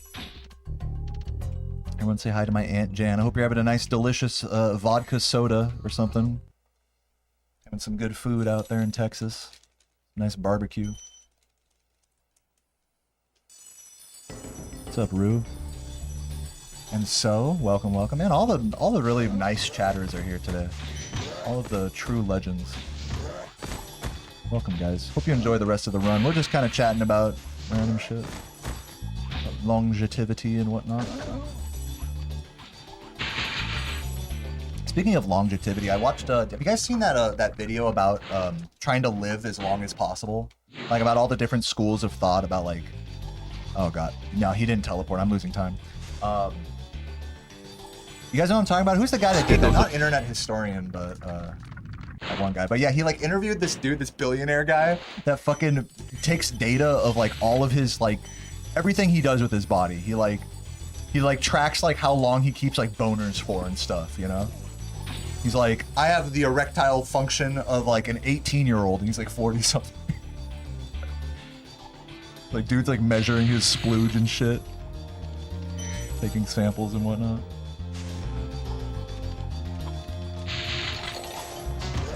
So, with the 5 gifts, thank you so much for that. Really generous. I don't think I could ever be that way. It really does take a... Let's talk about it like it takes a certain type of person. So, people who are extremely health conscious, like, hold on, check this. I'm gonna see if I can get this strat. See if this works. Almost had it, dude. That was close. On a run like this, it was worth the throwaway. I only missed a blue anyways. Not like I even really lost time. I think it's not enough speed. Yeah, I guess we're good.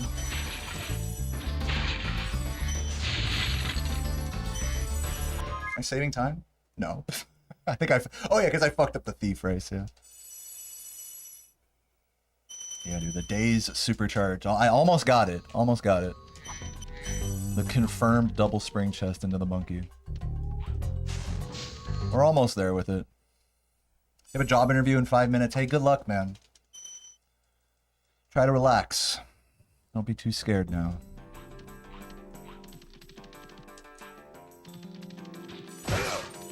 You're gonna do great. And hey, since we're fucking around with new strats, let's do the out of bounds here. Not the one I just did, but this one. Oh, I totally fucked that. I was supposed to jump there. Oops. We're good. Yeah, that was perfect execution.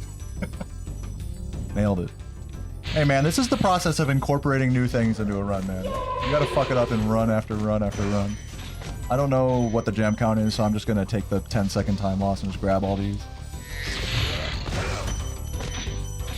Literally paying zero attention to the gem count. It's funny how like when a run isn't like actually like PB pace, I just stop caring about the gem count. I'm just like, ah, whatever, I'll just grab extra gems. Like, that's genuinely, that's like bad recovery. I need to be more focused than that. Hesitation, thank you for the tier 1. Definitely, that accurately describes how I did that wall glide.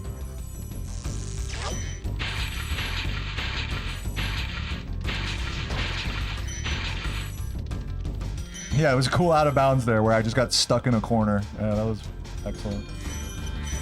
Wait, did I grab the other 10 there? I don't think I did. Whatever, I should be fine. I think my gems are... I think I was over-gemmed anyways, probably. What's up, Sparkus? Is it possible to utilize the moon jump in the gem shuffler? Yeah, well, moon jump is it's like a Game Shark code, so you could definitely use it if you're playing the gem shuffler on emulator.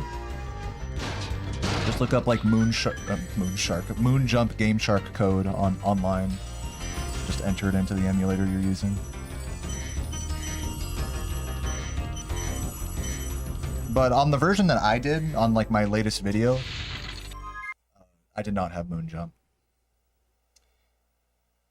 Aunt Jan is a lesbian. You don't care about penises? I mean, yep, there you go. I don't know.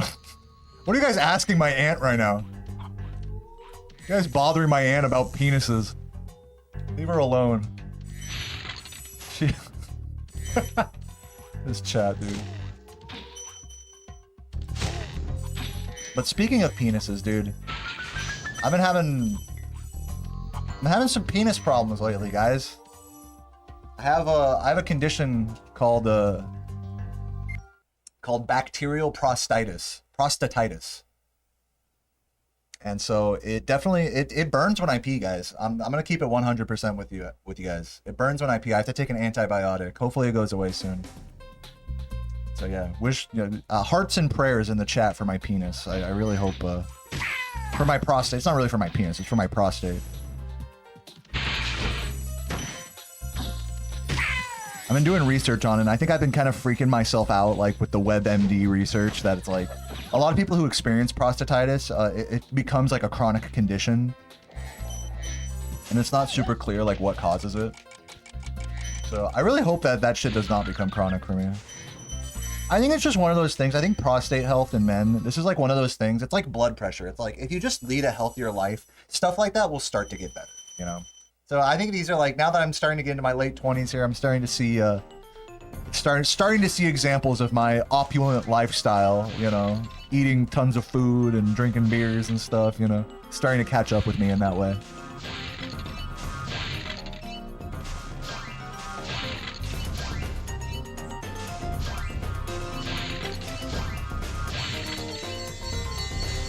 What's up, Quail Man? Thank you for the prime, appreciate that. But yeah, all things considered, I'm doing all right. It's just super annoying to be like scared to pee. You know, you guys know what I'm saying? I fucking hate that. It's like every time I'm about to go pee, it's like, all right, here we go. Actually, I gotta like go full focus mode. I gotta lock in, you know? Hopefully I took my, you know, Azo and stuff and it doesn't hurt. You know? Gotta lock in that piss.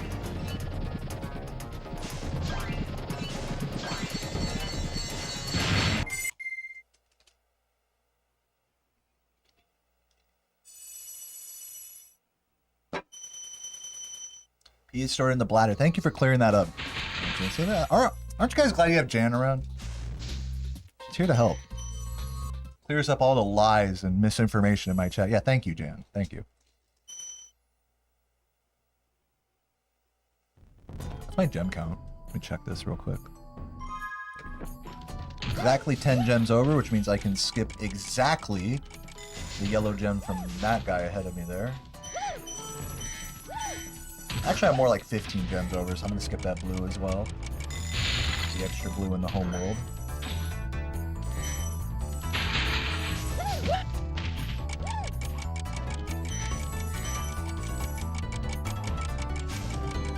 Barely made that. Damn, that was like a... What the fuck? Damn, I got actually destroyed there. What the hell? What a recovery. Wow, this is pretty slow.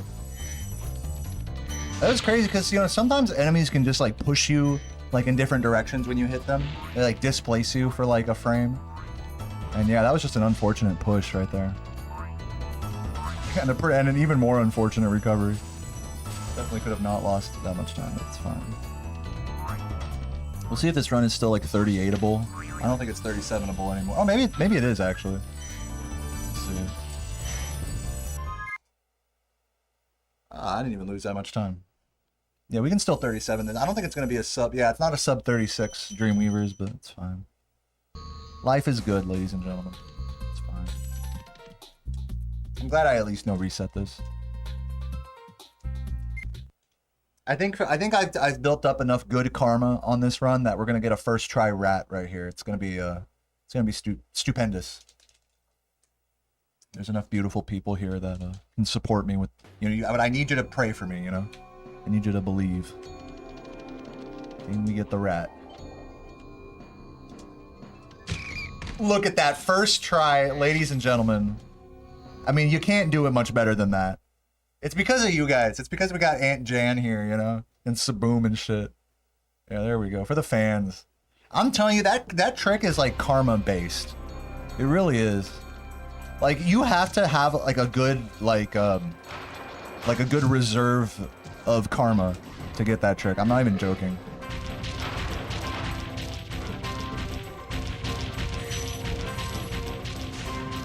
I told you guys, I felt it. I felt the good karma, like, going into that.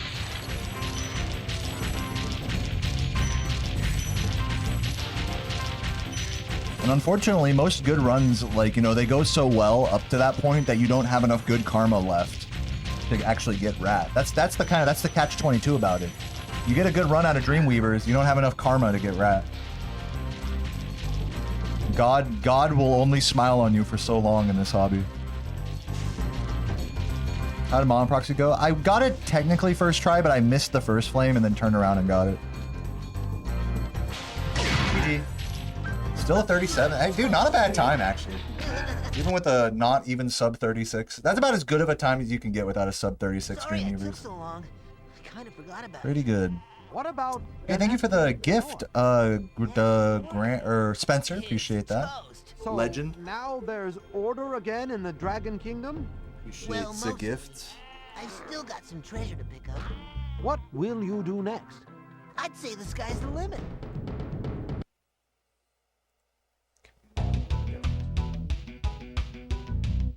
Sorry, I'm just changing something.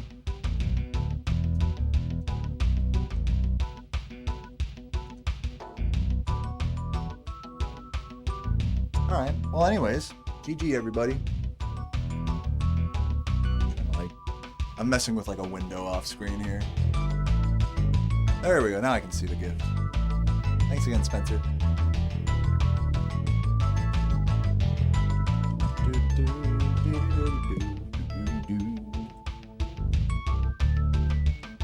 And the super chat. There we go. Now I can see it. Anyways, guys, so yeah, you know, pretty good shit so far today. I've only been going for like an hour and some change, right? Yeah. So we're gonna do some more runs here in a moment, but yeah, no, I'm glad you noticed. This is my art piece right here, made out of you can't tell on the camera, but it's made out of acoustic foam, like sound dampening panels, like the big foamy things that you see in studios. Rather than just putting them all up on the wall, like I was like, dude, let me make some art out of this. So I like cut them up and made like a little spiral. I like to think of it as like a metaphor for like spiraling into madness from doing so many runs, and also as another metaphor for like the infinite journey that lies within this hobby. I'm kind of deep like that.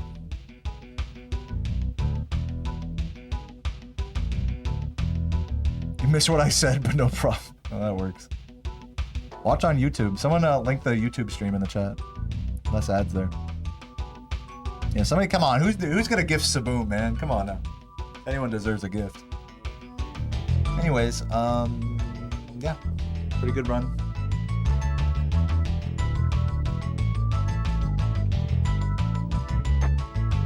You gotta go pee. Yeah, I feel that.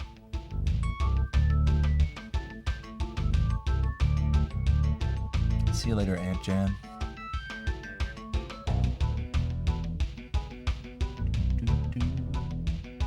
Credits are almost done here. I just feel like sitting through the credits this time. Normally I always like go and take a break during the credits. I just feel like sitting through them this time.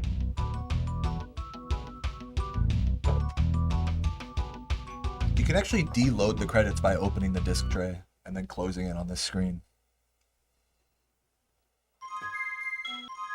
I didn't even get the weird pause noise. You have to like buffer the pause there. Alright. Nice run, nice run. Do I speedrun any non-Spyro games? Short answer, no.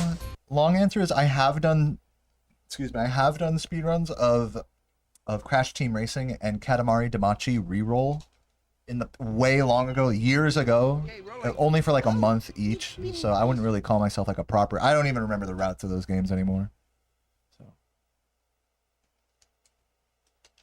So basically, no. I only speedrun Spyro.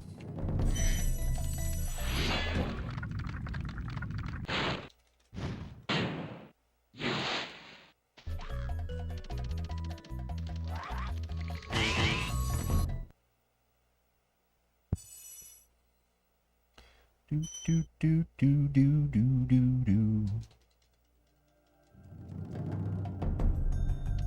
Yeah, dude, Crash Team Racing is amazing. Best kart racing game, hands down.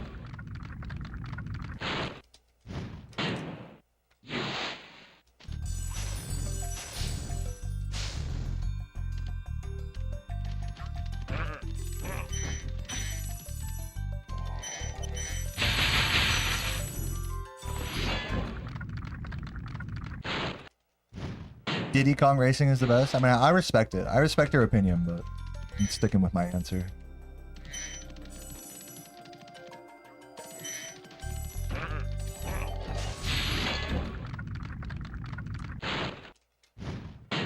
What type of name is Delbin? Bitch ass names was it? Delbin's like definitely. I find that to be like a very fantasy kind of name. It's like some shit like some like knight of the round table would be named or something. I don't hate the name. Gildas, another one. You can tell they tried to keep the names like somewhat fantastical. Favorite CTR level? The sewer one is cool. Yeah, with the half pipe, I like that. Gosh, I don't know.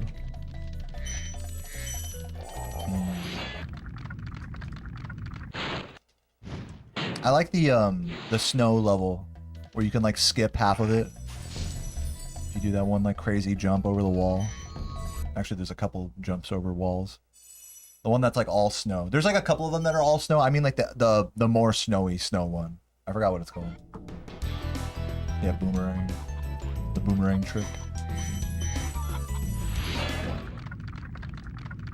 Not like the snowy canyon level, but like the snowy snow level. You guys know what I'm saying?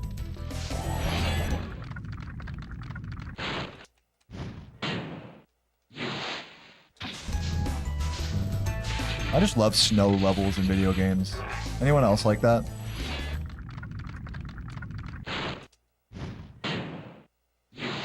I think my favorite snowy level in all of video games got to be Assault on the Control Room in Halo 1. I fucking loved that level.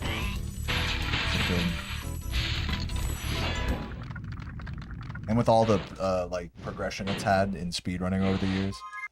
Now it's like you fucking manipulate a banshee to like die and like you just fucking use a banshee the whole time the moment you get outside. But playing that game or that level casually as a kid was fucking sick. Especially coming back there later on what is it, like 2 betrayals and doing the level backwards. That was just a really cool map in general.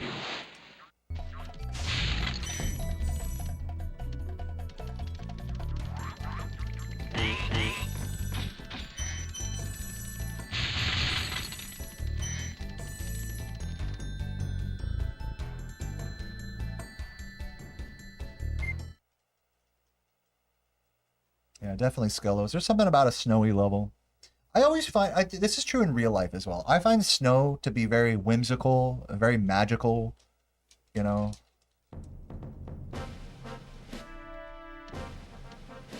There's definitely just something about snow that's just like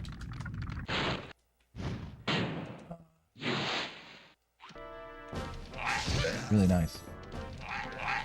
Even for all of the inconvenience it causes in real life, you know, with like slippery roads and, you know, dirty slush everywhere and icy, slippery shit, you know, all over the place. I still really like snow, even in real life. Yeah, Winter Tundra in Spyro 2 was like really nice.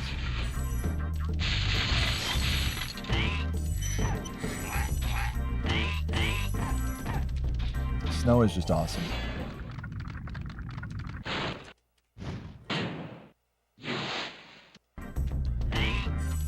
Assault on the Control Room is dunked on for being repetitive. Well, that's looking at it. I feel like if you're going to look at it as a repeat player, like for repeated playthroughs, then you got to look at it like as a speedrunner at that point. Because, you know, if you're going to say, okay, Assault on the Control Room is a bad level because it's just like all like those samey kind of rooms until you get outside and whatever. Well, then at that point, then why not just like skip that stuff like they do in a speedrun? If you're gonna look at it as like a returning player, not as like a first time or as a casual player. Like why not see that logic to its end, you know? It's like you're saying, all right, it's repetitive, but only because I've played the game a lot, but I'm choosing not to go the extra mile to like learn how to make it not repetitive, you know what I'm saying? It's like it's a very specific complaint in that way.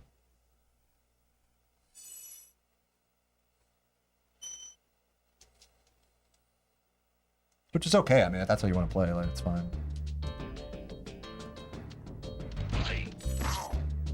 It's repetitive banging my mom every night, thanks. Sure she appreciates it.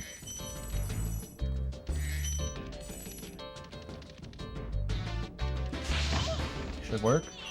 Nice.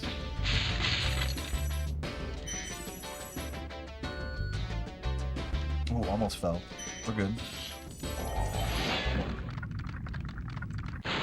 Yeah, am I trying new strats and runs today? Yeah, I'm gonna be doing the Dr. Shemp strat after this level, the little 1 second time save at the start.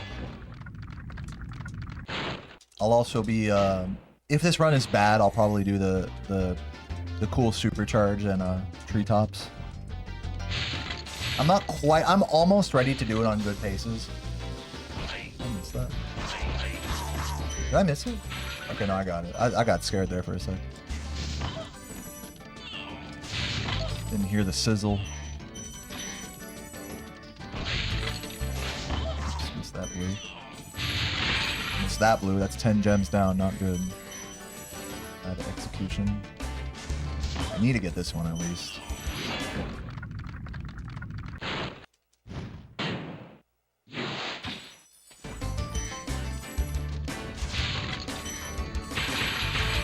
Yeah, you got to switch to live chat. Also, reminder to people watching on YouTube, make sure you scroll forward on the video player so that you're not like behind. Make sure you check on that every now and again. If you ever like take a break or whatever, or like navigate away and then you come back, it'll just continue playing the stream but from where you left off. I hate that YouTube does that. It doesn't just like take you up to where, you know, where the stream is, but rather where you left it.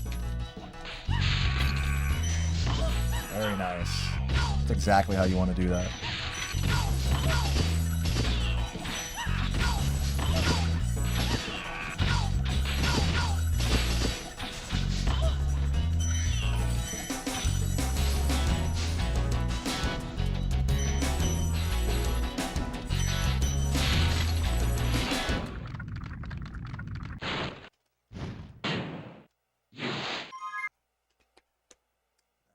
Nice gold there.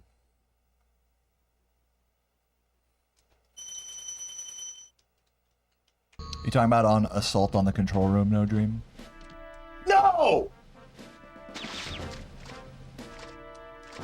That's a reset. It's alright, I did miss some gems in Clifftown anyway, so whatever.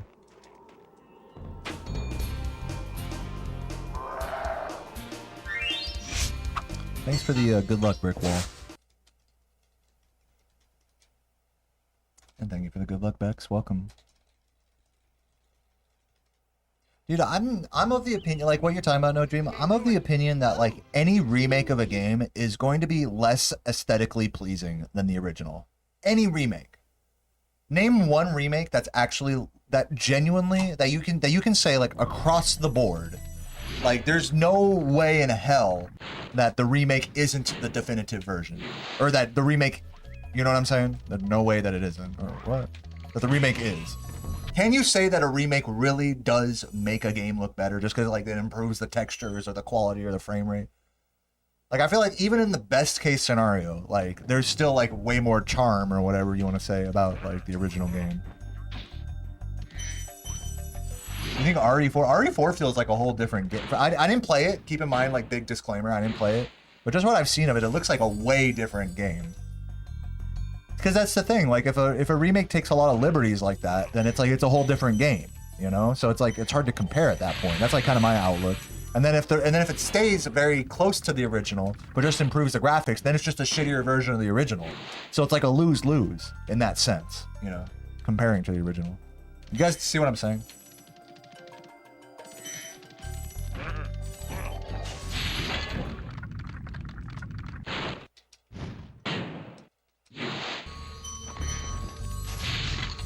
Yeah, you're saying like FF7 remake? I mean, I'll give it to you guys. Since we're just talking about aesthetics, like, I'll give it to you guys with, like, Resident Evil 4, FF7. Like, those games do look really nice.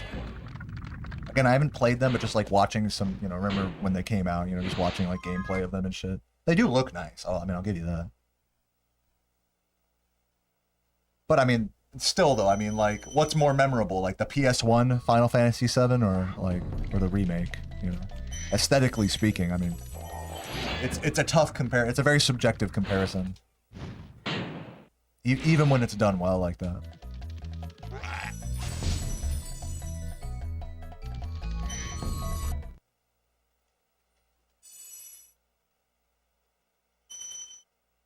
I think that's the best way to think about it, Crash Test, is to just look at any remake of a game, just look at it as like its own standalone experience. And try your best to like separate it from the original, if you've played the original.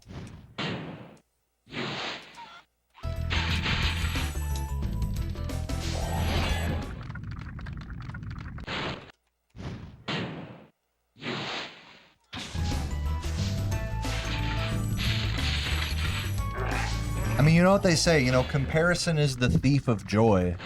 I think that's very true when it comes to remakes. The more you're comparing it to the original, the less fun it's just good. The less good it is, you know?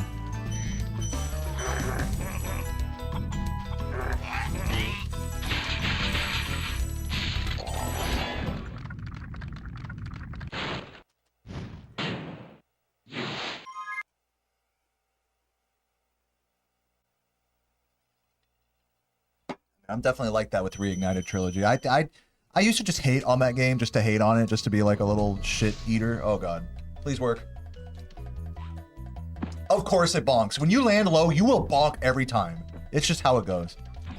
I used to like be like a total fucking hater on Reignited, like fuck this game, love, whatever. But you know, now I try to look at that game more like it just as a standalone experience. That's how it should be played, is like it's just its own thing, you know. And it's not a bad game from that perspective. It's not like an insanely amazing game by that perspective, but it's not like bad either. What's up, Jake?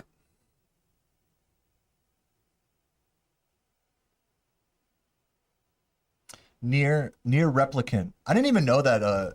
Is Replicant a remake of Near Automata? Is that how it's pronounced? Automata?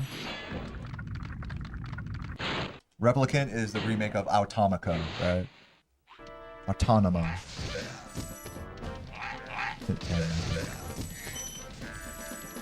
Replicant's a prequel? Okay, well then it's not a remake.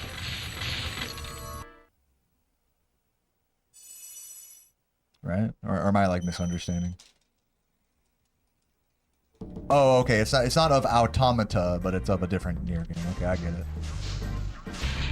I like the mechanic in Nier Automata where you can like press all the buttons on the controller and then her fucking clothes explode and you get to see her ass. You get to see her undies. Okay, thanks for clarifying. Do they have that mechanic in Replicant? If they don't have that mechanic in Replicant, then it's just objectively worse. Just keeping it real with you guys.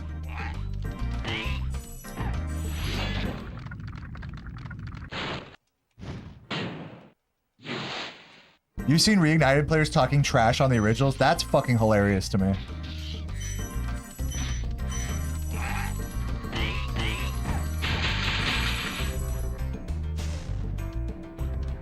Like, man, the original games are so... The original Spyro games, man, they feel so tanky. It's such tank controls. Meanwhile, they're going into the pause menu and lowering the frame rate to 30 and turning down all of the visual settings.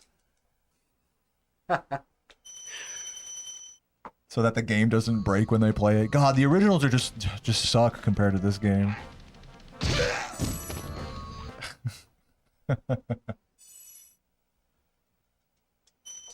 I think that's like the most legitimate gripe though. I think I could give someone who is like an SRT apologist, a Reignited Trilogy apologist that likes that more than the originals. That's the one thing I'll give them, is that you can turn in any direction and just charge that way without having to worry about the way you turn. Without to worry about avoiding turnaround animations. That's like the biggest, I think, buff that Reignited has over the original. But I don't look at that as like a bad... This is me being biased now, is I don't look at that as like a bad thing in these games. It's just another like element of the movement to master. But looking at it as a casual, it's like, that's annoying, so I get it. You think the camera's better in that game? Maybe it's just because I'm used to this game, but I dislike that you have to use the... What is it? You have to use the right stick for the camera, right? And thus take your hands off of the controls. If you're playing on a pad. Right? Am I misinterpreting that? Like, you can't change the camera controls. You can change... I hate that you can't just fucking reassign the controls in that game. There's just reignited controls and original controls, and neither one of them changed the camera controls, if I remember this correctly. Feel free to correct me if I'm wrong about that. But again, I'm used to using the shoulder buttons for the camera, so that's like another biased take on my part.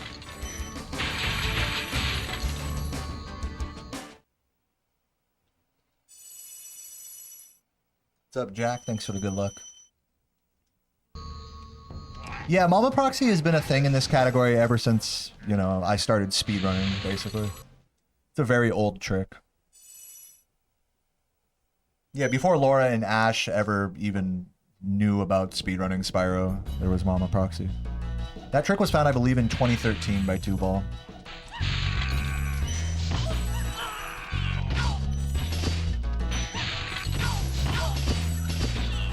I think. It was either 2Ball or Chris that found it.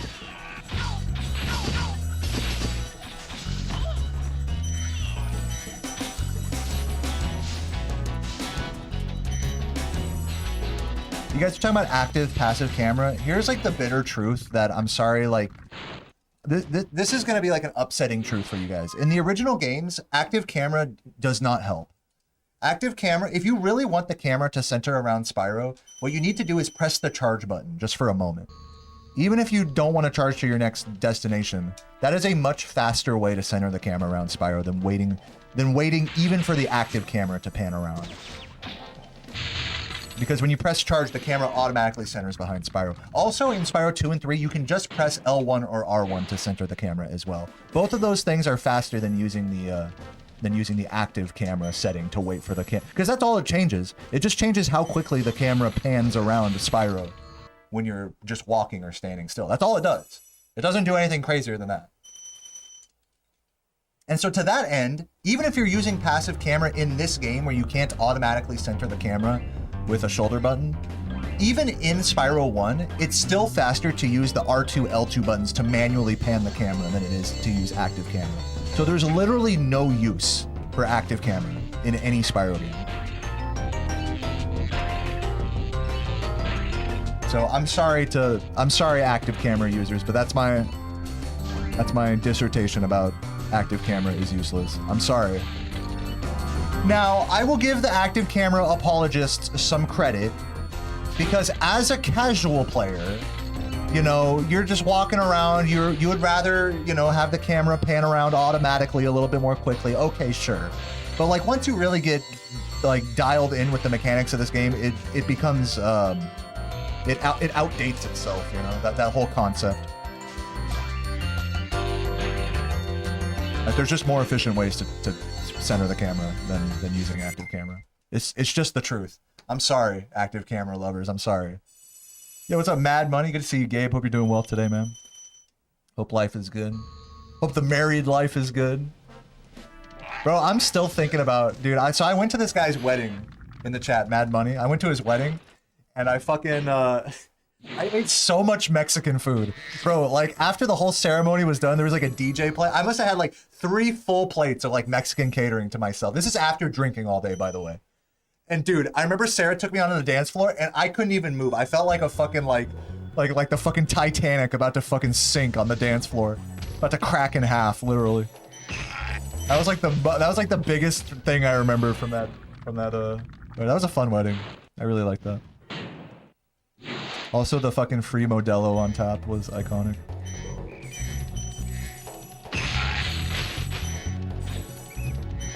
Yeah, definitely notes taken if I ever get married.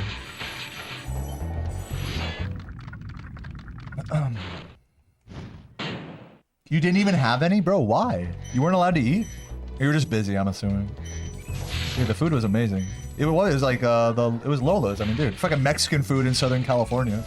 Of course it was good. Or maybe it wasn't Lola's. No, that was another wedding I went to, was Lola's. You can't go wrong with... You have a wedding in Southern California, you're not gonna go wrong getting Mexican catering, like.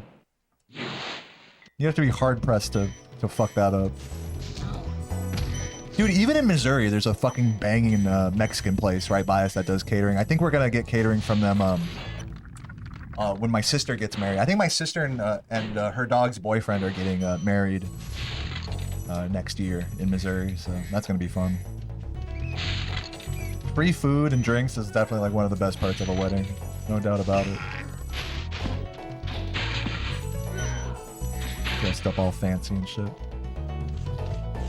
Forget about the whole love part. Forget about that bullshit. I'm just kidding. You're seeing a Taco Bell ad? Someone link the YouTube, exclamation point YouTube in the chat. At Mad Money.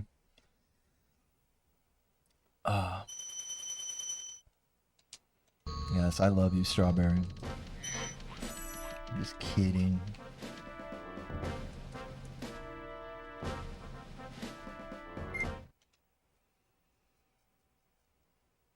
Someone asked me a question. Maybe I know this as a Spyro speedrunner. What is the shape of Spyro's Flames Breath hitbox? Is it a triangle, a cone, or a pizza wedge? Well, those all describe triangular, basically, hitboxes. That you just use like 3 different words to describe a similar thing. But it's none of those things, actually. Spyro's Flame, actually, the hitboxes are on the tips of each beam of the flame. So, like, when you look at the flame closely, you'll see that there's like a bunch of little flames happening in the one flame, and the tips of those are little squares that are the hitbox of the flame. So each flame actually has like about what, like 8 hitboxes on it that are moving as the flame moves. It's not an arc, it's like a beam of like, it's like a scatter shot of hitboxes.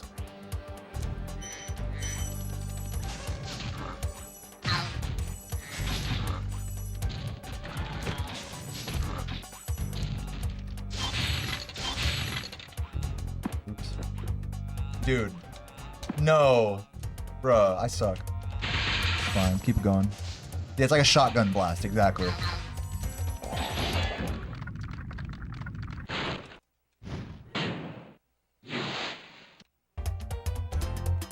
But yeah, the only part that does damage is like the front of the flame, the tip of the flame as it's happening.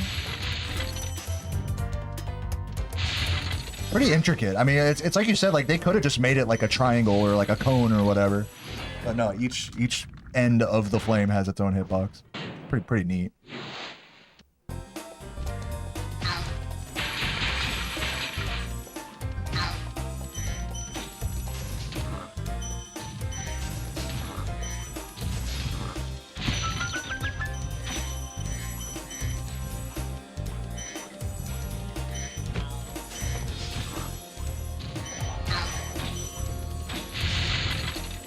Ugh, missing gems and losing time.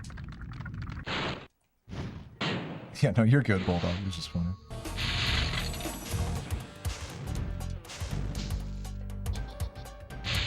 Yeah, a cool thing about the way, because there's so many different flame hitboxes, because it's a shotgun blast, that means you can hit like half of something with a flame, and then the rest of the flame goes and hits something else. So you'll see that sometimes. I'll like, take for the beginning of Treetops, for example, I flame charge the first enemy, but stretch the other half of the flame to the second one.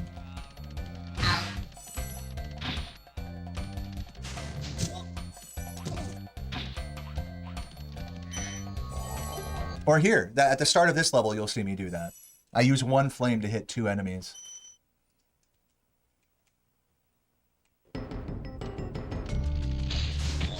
See that? See how the first enemy soaked up some of the flame? Like the left side of the left hitboxes? You see how it gets kind of partially cut off like that?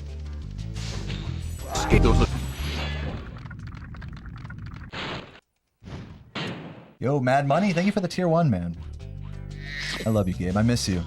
I really do. I miss big waifu with a stick. Cunning waifu with a stick. I miss her. When I traded in that Xbox One, dude, that was all I was thinking about. That was the one regret I had. It was about cunning waifu with a stick. All the time that we put into those fucking settlements, dude. I'll never forget that. What's up, Katuli?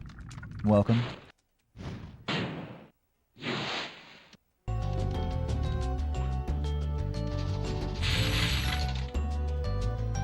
Do I miss Della? No. I'm assuming you are Della. Why you're asking that? Welcome.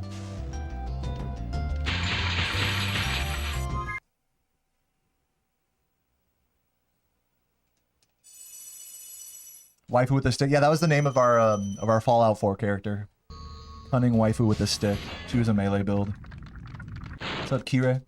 Thank you for the good luck.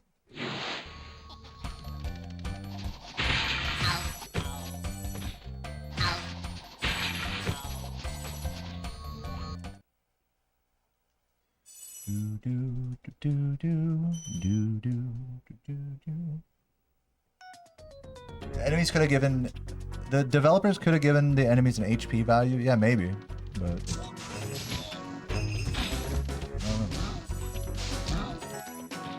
I don't know.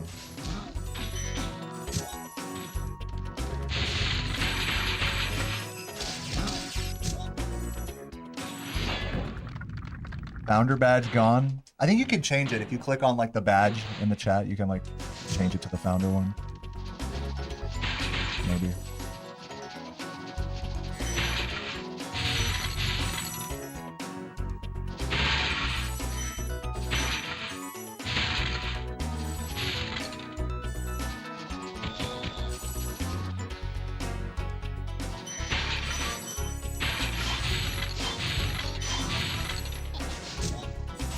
Easy, thanks for the good lucks, man. Been still doing runs lately? Hope that's all going well. Been seeing the Twitter updates. GG's to you. Boo? Boo what? You thought 2 girls, 1 cup was bad? Wait till you see 2 monsters, 1 flame. Yeah, that is a boo. I agree, boo! 2 monsters, 1 flame. It's not even any poop. Oh god, I need these. Dude! Hello! Jesus Christ, man. Time loss. Not my finest magic rafters.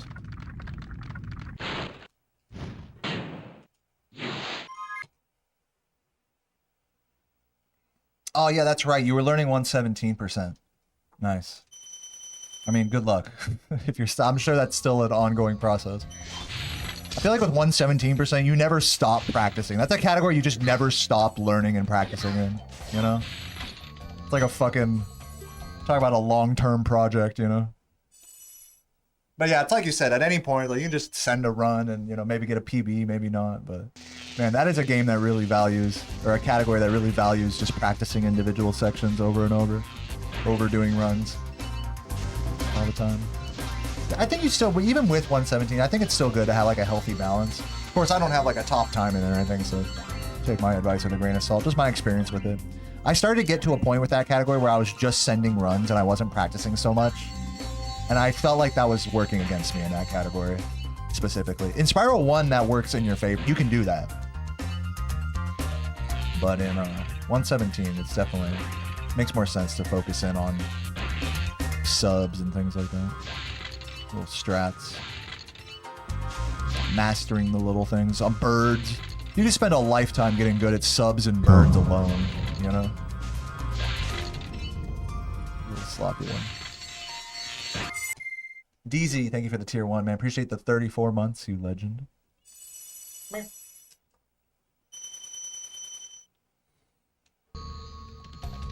Commander Gaius is an Elden Ring? I think so. I actually haven't played Elden Ring myself. Oops. Oops. Wow. Please? Dude! Hello? Get... Wow. That was excellent. What's up, Ash? Thanks for the good luck. This run fucking sucks. We're like so far behind. Also, I have to flame the chest. I have to do... You know what I have to do? I have to do old strats here, actually. I don't even remember how to do this. Did that very sloppily.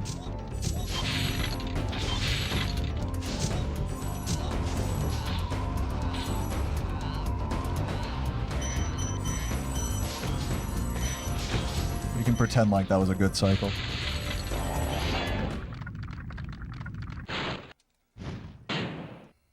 Looking forward to him with your level 1 run. Now, look, I haven't played Elden Ring, obviously, so, you know, don't take this from me, but I've heard that, like, the bosses that... Elden Ring is a game where people, like, will struggle really hard on certain bosses, but then other people will just, like, not struggle on those same bosses. Like, whatever boss you struggle on, somebody else is going to find really easy. and then whatever boss you find easy, someone else is going to struggle on. Like, that's how the game's designed. I think part of that's like the character builds, you know, the variance in the character builds and stuff is like that.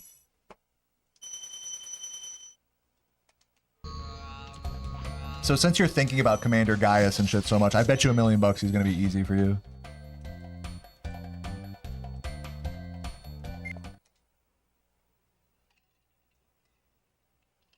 Damn, no healing items either. I guess it doesn't really matter at a certain point, and if you're just doing a 3-heart run. I unintentionally did a 3-heart run. What I did was I intentionally did a 3-heart playthrough of Breath of the Wild. I didn't know. I just straight up didn't know that you could upgrade your armor in that game.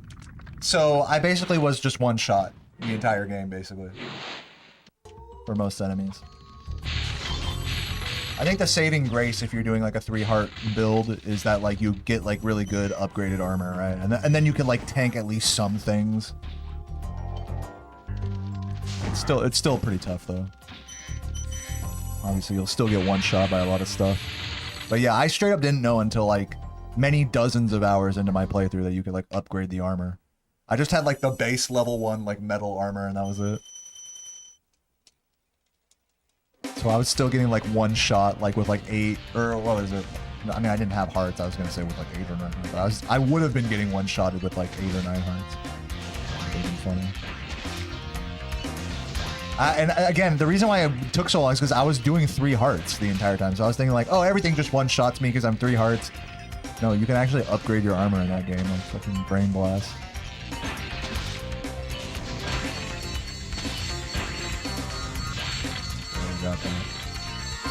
Dude, I barely started Tears of the Kingdom. I barely got like, I'm just before the paragliding. And I can't bring myself to continue. It's just not like as fun for me. I can't explain it. Breath of the Wild is like was like probably the last like real like fun open world game that I played. And Tears of the Kingdom just didn't hit that. It didn't scratch that same kind of thing for me.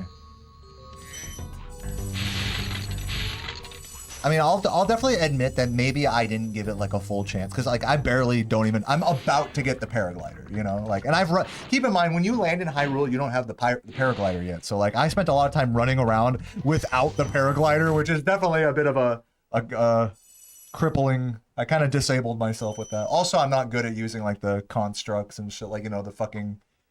Once you unlock this shit where you can fly in the air and use the fucking, you know, flying shit more, like, it definitely, I'm sure the game, like, is much different at that point. At least from what I've seen from other players. But still, it's like, I just can't bring myself to even get to that point. I don't know what it is. I have no inspiration either to, like, use any of the building mechanics to, like, that big of an extent. It's just, I don't know. And, like, I consider myself a pretty creative person, like, even when it comes to like building stuff in video games, like making a house or a settlement in like Fallout or whatever. Like I like fucking around with building stuff, but I don't know. Tears of the Kingdom building just doesn't like appeal to me at all. I don't know why.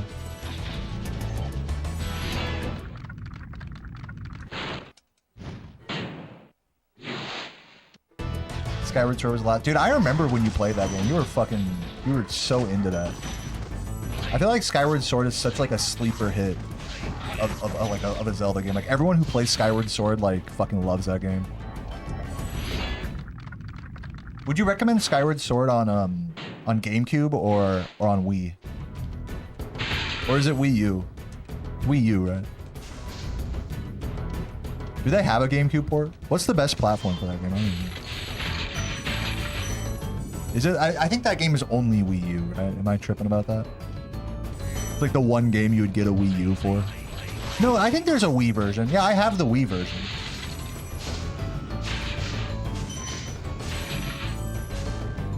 It's Wii and Switch? Huh. Yeah, I have the Wii version. There's no GameCube port. I'm thinking of Twilight Princess. Yeah, I'd play the Wii version. That makes sense. Twilight Princess is a really cool game as well. I spent a lot of time on that game when it came out. I remember a lot of fond memories playing that.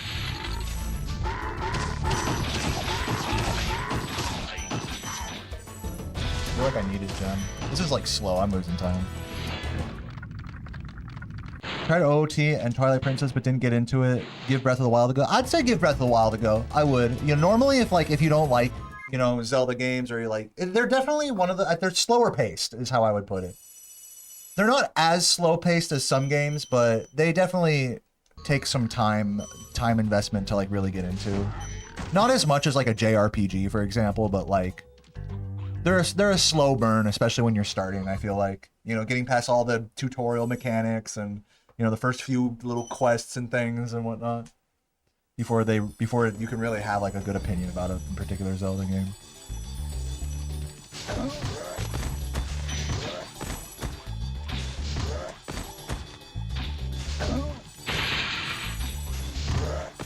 So yeah, I definitely think that's like a common experience. Like I had that experience with Wind Waker actually, where like, oh fuck, where you I like played like through the tutorial, like the first hour or two of the game, and it's like, I'm just not into this yet. I'm not like sucked in yet. I'm not gonna keep playing this, you know. But maybe if I'd have given it another couple hours, I don't like playing that game with myself where it's like, okay, well maybe if I play this game another few hours, then it'll become fun. I don't like playing that game with myself. Like either a game like captivates me like within the first hour or two. Like I'll give it an hour or two. Like I'll get through the tutorial and shit, you know. But like if I need to do much more of like a time investment than that, it's like, ugh, you know.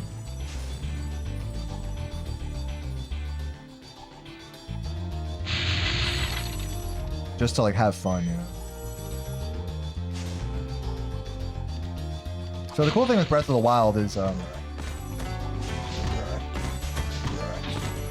Great Plateau is like just like a microcosm of like the whole rest of the game, the starting area, I mean, of Breath of the Wild. So you can just fuck around there and like for the first, you know, couple hours of your playthrough, like you get a pretty good sense of what the game is like, you know.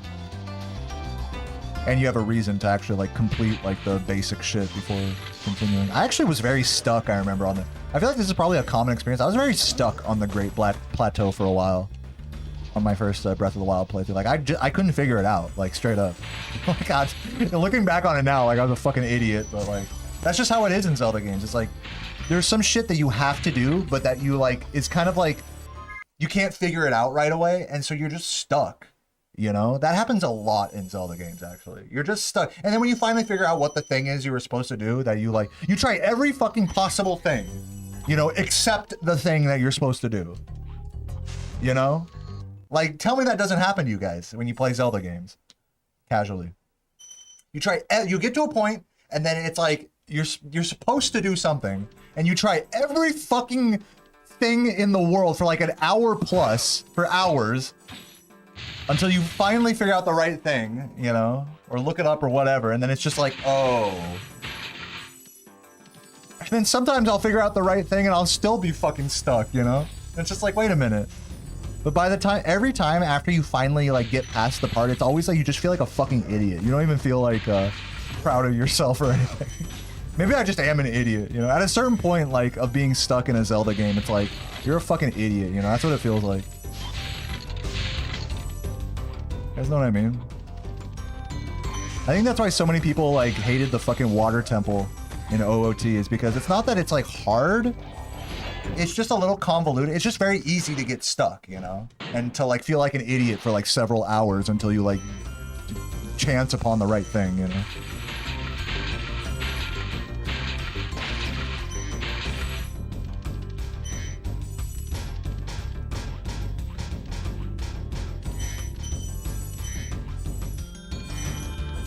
So yeah, I would say even even for how open like Breath of the Wild is, I feel like it still has that with like just trying to get past the Great Plateau. I found myself having that like, oh, I'm a stuck idiot, you know.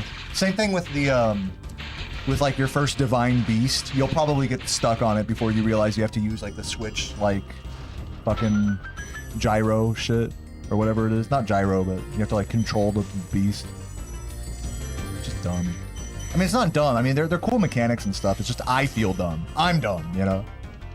I don't want a game to make me feel dumb. I'm trying to enjoy myself. If I want to feel dumb, I'll fucking do speedruns of this, you know?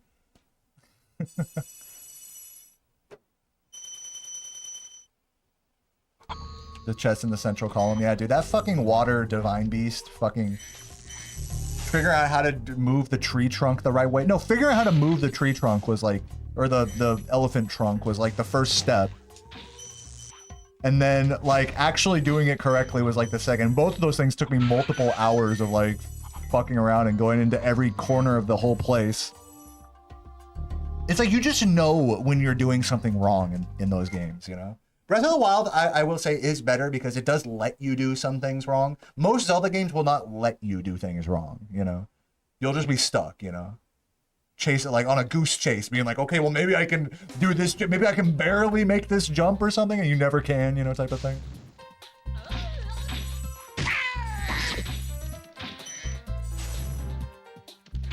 Hopefully I have enough gems here. I was a little ballsy with my gems there in Metalhead. I'm probably gonna be under gemmed.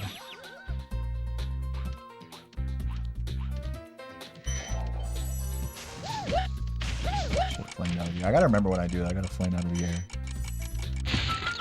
See you later, Sora.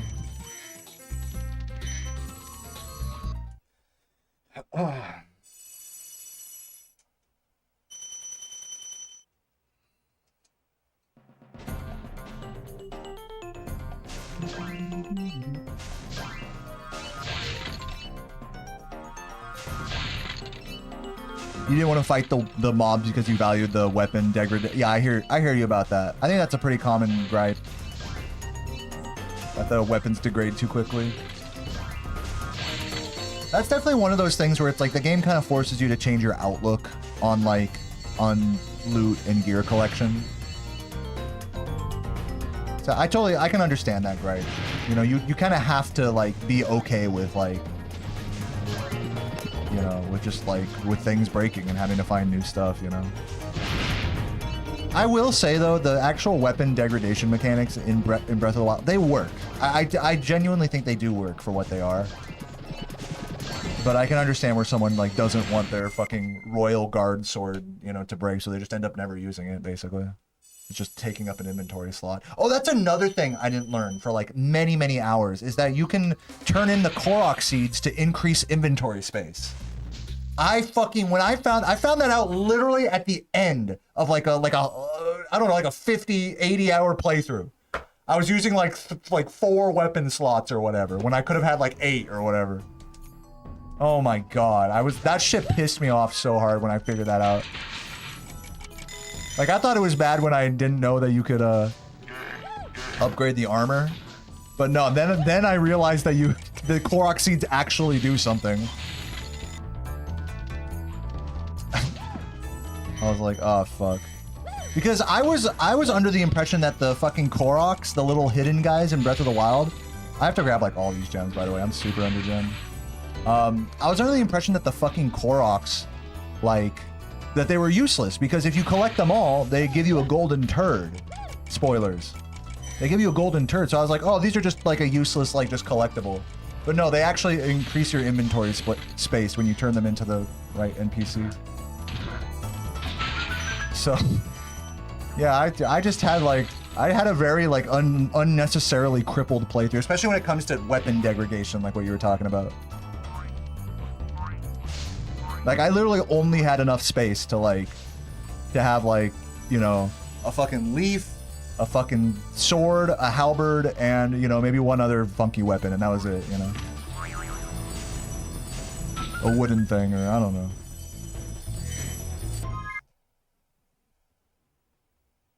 You didn't take advantage of food. That was one thing I did take advantage of from the start, was learning the cooking mechanics. Well, I really overgemmed, actually. That was one thing I didn't fuck up. I'm proud to say. I really enjoyed the food making, and then figuring out how to, I will say the annoying thing with food in Breath of the Wild is learning how to actually, the difference between making potions and making food. Like, there's a very clear difference between those two things, and you can only use certain ingredients on one or the other. And if you try to mix them, they'll just give you shit, basically. But once you learn that, then you're pretty much chilling. But it does take a while to learn that, like, casually. I hear you about that. But I happened to be interested by the cooking mechanics from the start, so that wasn't as difficult for me, but I could totally see where it's like the cooking was just a pain in the ass for a lot of people.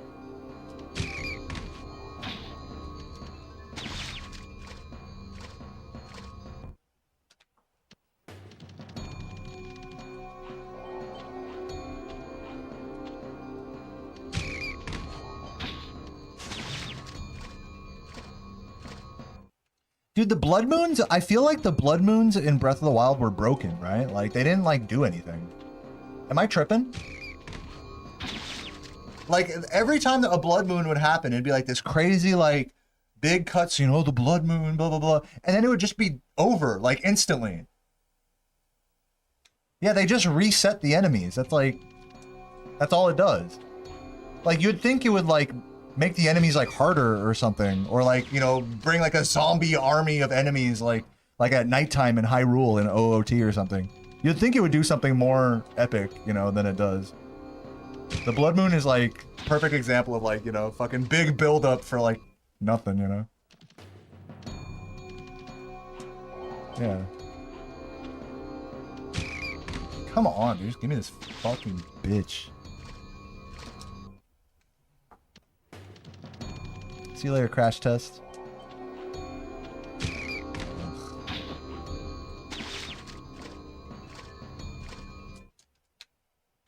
Oh, I didn't know that, JS. That's interesting.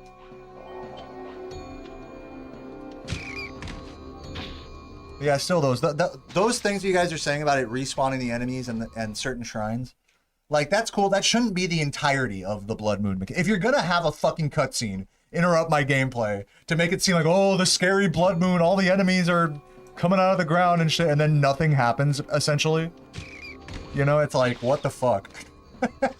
To someone who doesn't know that information, it's just like, it just feels like a super broken thing. I bet you $1 million at one point in development, they wanted Blood Moons to, like, spawn an army of, like, zombie, you know, like, Stalfos, whatever, enemies. Yeah, it should have been, like, a zombie apocalypse, you know, like, anytime a Blood Moon would happen. Like, you'd have to go find cover because you just couldn't kill enough enemies, you know? Dude, I'm fucking up this rat. But yeah, it resets the enemies, which is, like, kind of the opposite of, like, what it should be, you know? It can be, in niche situations, it can be really annoying, like, where it's like you cleared out a section and then a Blood Moon happens, all the enemies come back. Like, that's the only time a Blood Moon is, like, actually a problem, you know? And that's more of an annoyance than an actual, like, thing. An actual, like, interesting game mechanic. And think of how often that happens, though, in reality. Think of how often, like, you happen to just clear out a bunch of strong enemies, and then a Blood Moon happens. It will happen eventually, but that's like 1 out of every, like, maybe 5 or 6 Blood Moons that actually happens, you know? Most of the time, you're just roaming around, and it's just Blood Moon, you know? It's just a fucking cutscene that does nothing, basically.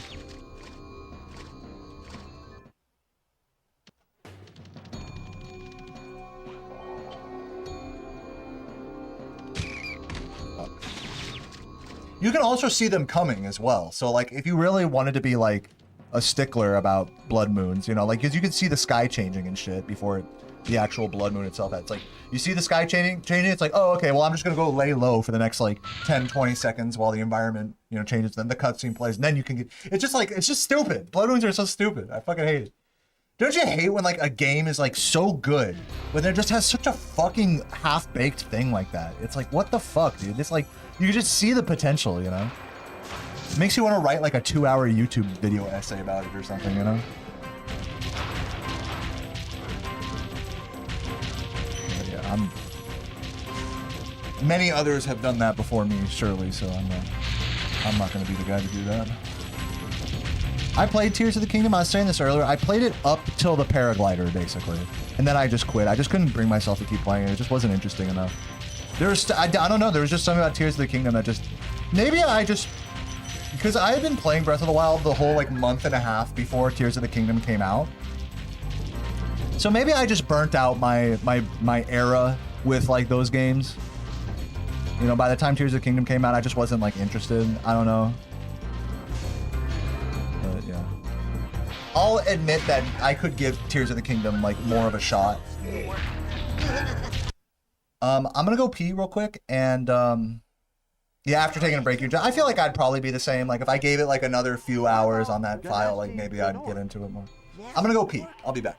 His toast. So now there's order again in the Dragon Kingdom? Well, mostly. I've still got some treasure to pick up. What will you do next? I'd say the sky's the limit.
Alright.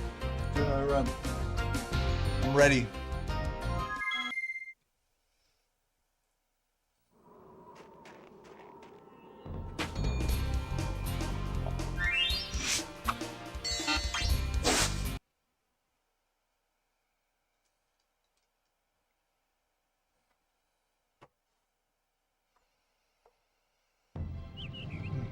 Okay, rolling.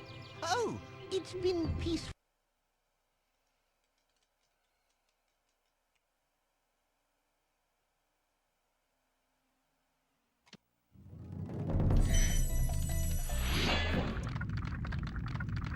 You lost service for an hour. Welcome back, Jarden.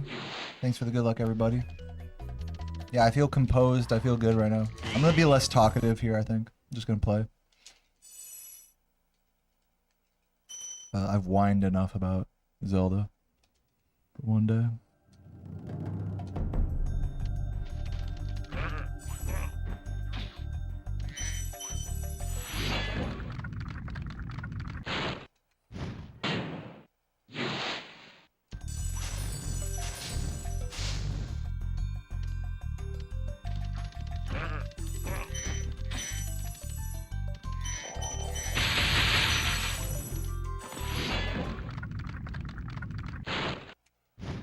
Welcome, Matt.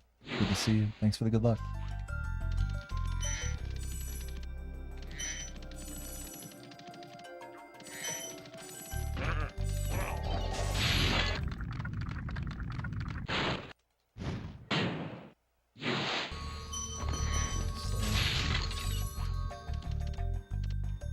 Oh, I got away with that.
Yes, Nico.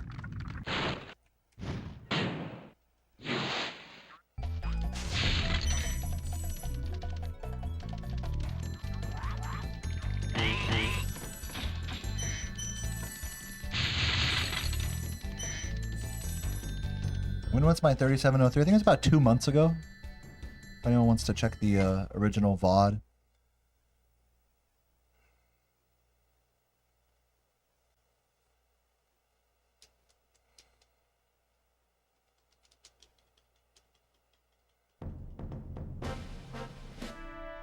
No, I haven't been playing RuneScape really.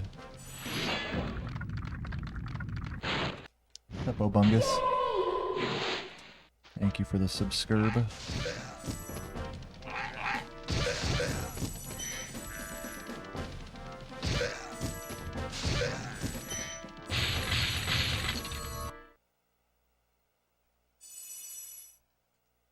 Being a dev and coming into the Twitch chat. Yeah, it's happened. I've talked to a dev or two of this game in my chat. Not extensively or anything.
What's up, EXO? Thank you for the prime.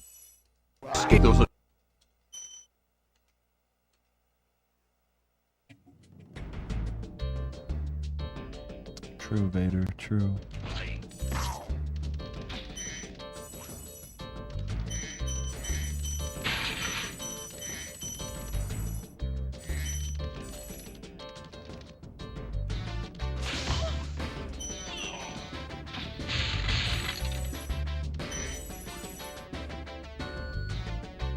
No, dude. No. Let me take it to the end of the level, since I did get all the extra gems. Do it Laura style. This is exactly what happened on her ESA run.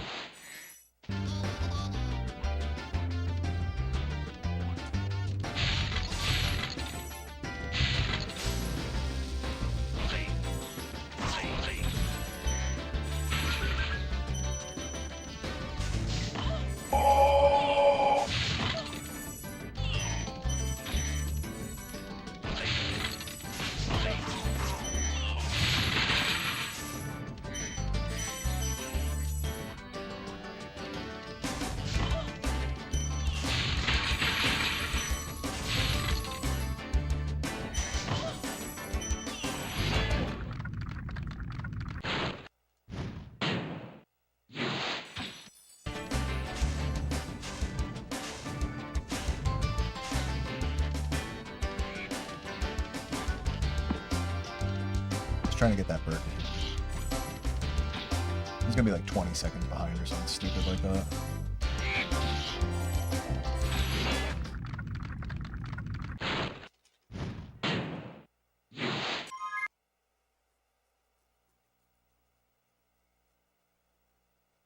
I don't know, should I just reset? I think I should just reset, right?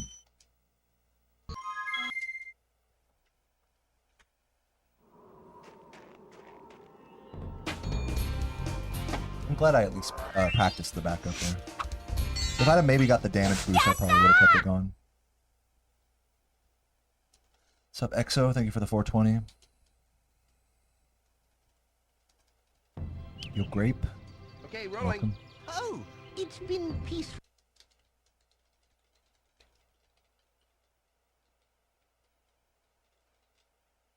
Oh, Saboom's playing 120. Dude, he was in my stream earlier, man. I must have inspired him. Just kidding. Good lucks to him, though.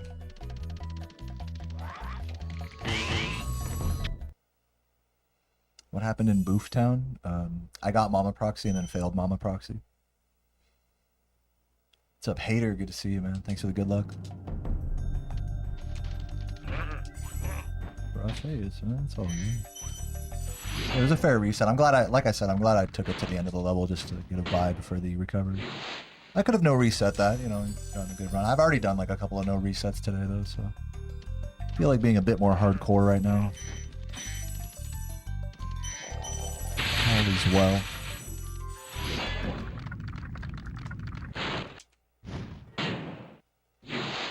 Yo, Polar.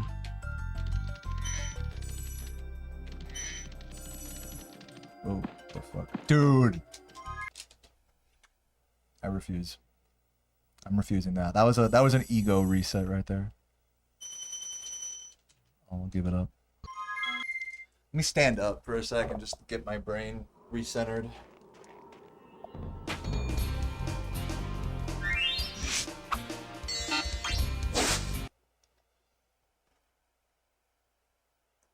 Oh yeah, little back crack.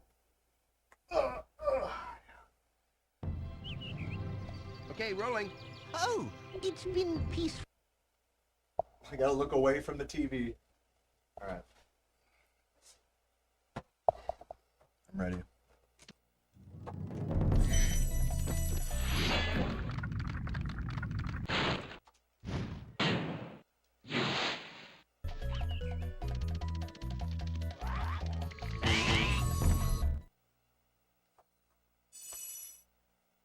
You were playing Spyro 3. You never knew there was a live community until you bumped into one of my speedrun reviews a couple days ago. Thanks for popping in, Matt. It's a pleasure to have you here. I hope you enjoy the stream.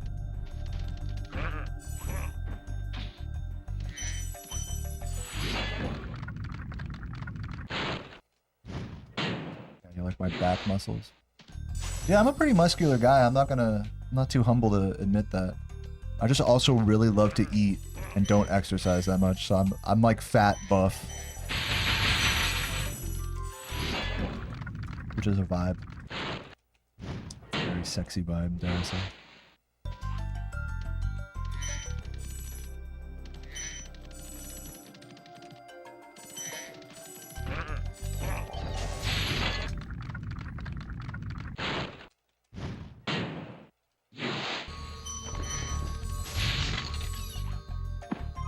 Too far forward. I think the issue with that is I don't aim right enough on that. Like there was enough height, but it was not right enough. Usually it's like you'll fuck up one of those two things. If this next run here is a reset, I'm gonna go grab some nuts to put in my mouth. I like sucking nuts. Just like you guys.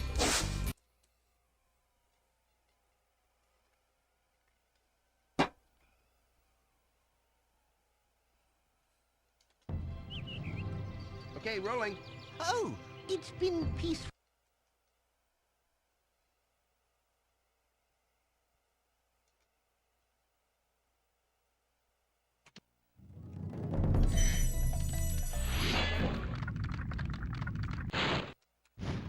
Welcome, Dr. Walker. Thanks and good luck.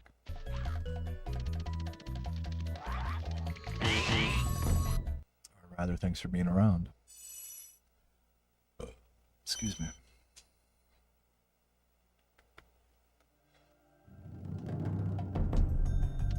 My favorite nut to suck. I like spicy flavored like almonds. I usually get like right now I have the Blue Diamond chili lime flavored almonds. And then I'll mix those with some wasabi peas. That's like my go-to like trail mix. Nice and spicy.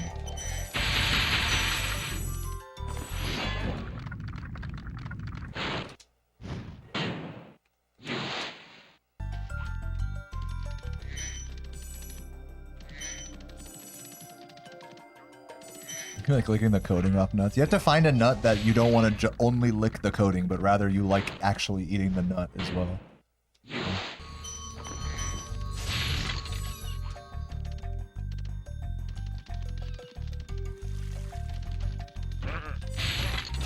I find with like cashews and peanuts, like their actual texture is like, it's like too buttery, like to complement the spice correctly on it. You know what I'm saying?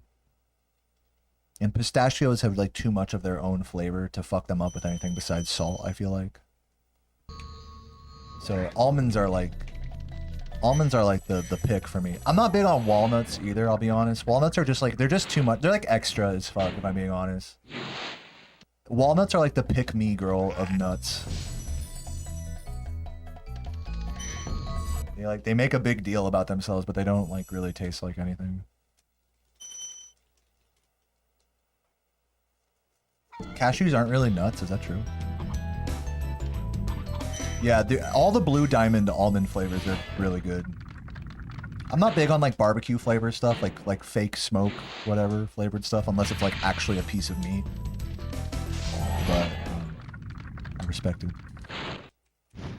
Oh, pecans. I've never actually had like raw pecans, I don't think. You have to like cook them into something, don't you? Aren't they like too hard to eat raw, or am I imagining that?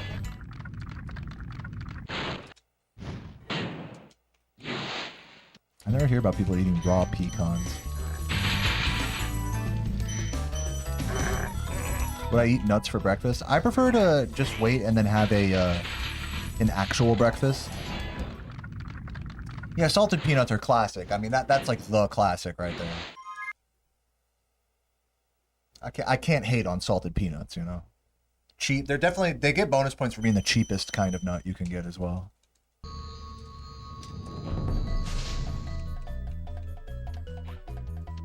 But yeah, I definitely prefer like spicy almonds over salted peanuts.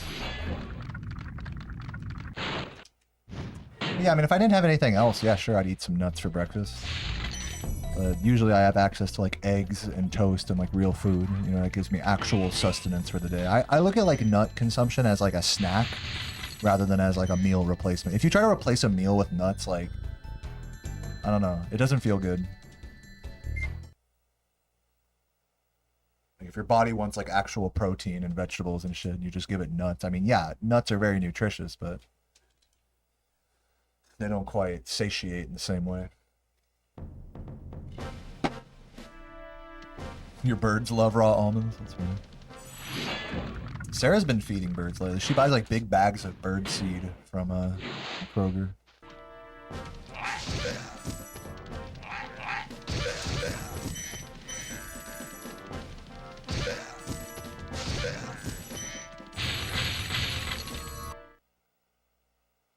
Grandmother had a pecan tree, made pies. Yeah, I mean, like pecan pie, right? Like that's like the quintessential pecan thing. But yeah, I don't know if people eat them. I've never seen like raw pecans in the store before. Yeah, pistachios. As far as just assault, like just salted, as far as assaulted nuts go, like all battered and bruised.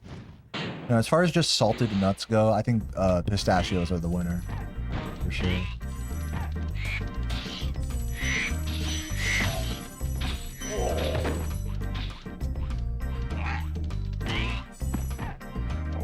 Just get up there, you fucking idiot.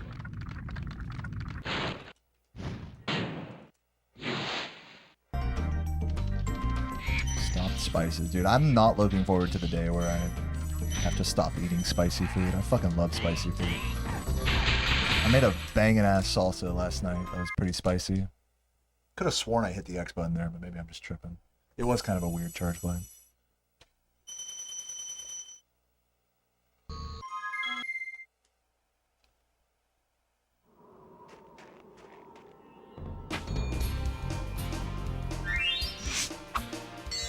I'll count seeds in this conversation. If you want to count sunflower seeds, yeah, I'll count that. Those are pretty good. Salted sunflower seeds.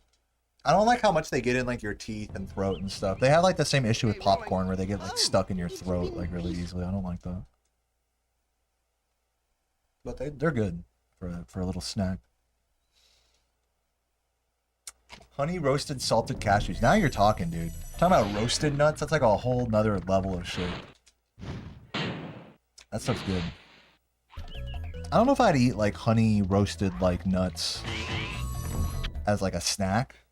I feel like that's some, or I mean like, you know, it just hits a different place. Like you said, like hits like the Christmas delicacy like kind of thing. Like you're out and about and you're in New York, walking the streets of Manhattan on a cold day, and you like walk by like some guy with like a little, you know, little vendor with a cart, and you can just smell the nuts, the warm nuts, you know, in your mouth.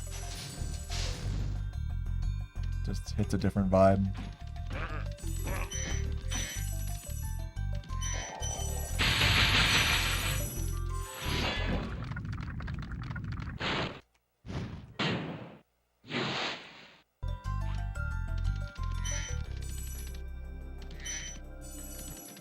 Yeah, people do that with sunflower. It's because they don't want them to. They don't want the fucking pulp to get stuck in their fucking throat or whatever. I get it.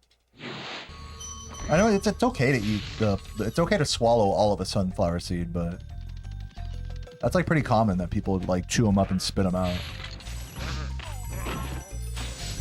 You were appalled by that?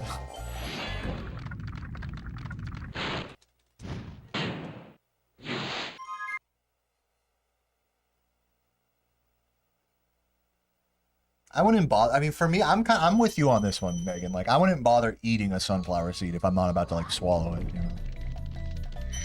That's why I'm not big on like gum. You know, it's like, why am I gonna eat something and not swallow it? You know, like what are we at? Like a wine tasting? Swirl around your mouth and spit it in a fucking bucket? What is this, dude? You know, I'm gonna eat the shit. Or like people that are really picky about eating certain parts of a fruit but not others, like, oh, I'm not gonna eat the stem of the strawberry for. It's like, I'll fucking eat the whole thing, dude. Like, just fucking send that shit. I don't care. The only part of like a fruit that I won't eat, you know, besides like the core, besides like literal inedible parts, is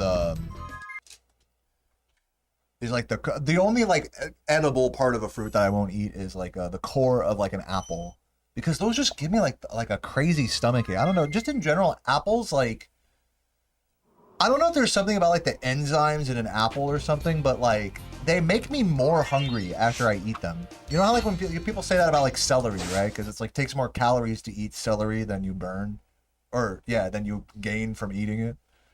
I have that same problem with apples. Anytime I eat an apple, it's like my stomach, like I almost have a stomach ache. Because it makes me more hungry. It makes my stomach feel like it's digesting itself or something. You know, when you're really hungry, your stomach starts to digest like its own self. You know, it starts to fold on itself. I don't know why apples do that to me. So I can only ever eat like a little bit of apple at a time. I'm not like allergic to it or anything. It just upsets my stomach weirdly. The bongs are powerful today. What's up, Aju? How are you doing? The blue diamond wasabi soy almond. Yeah, dude. Yeah, I totally hear you. Those are good. My favorite blue diamond flavor is, well, right now I have chili lime. Those are good. I've also had the salt and vinegars recently, which are also good. But you have to be like a salt and vinegar fan, obviously. Not everyone is. And they definitely take some getting used to on a nut compared to a potato chip. It's definitely a different vibe, but it's still good. But my favorite one out of all of them is the Blue Diamond Extreme Ghost Pepper. Not the Carolina Reaper or the other one, but the Ghost Pepper one. That's the best one.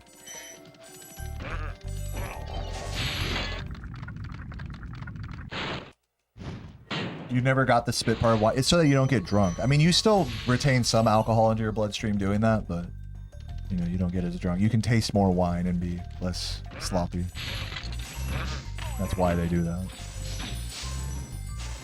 It's I agree, it is stupid. It's just like the spitting out sunflowers thing. It's like, why are you gonna eat food just to spit it out, you know? It's like if you're scared of sunflowers getting in your throat or getting drunk or from wine or whatever, it's like, okay, well, how about don't even put it in your mouth in the first place, you know?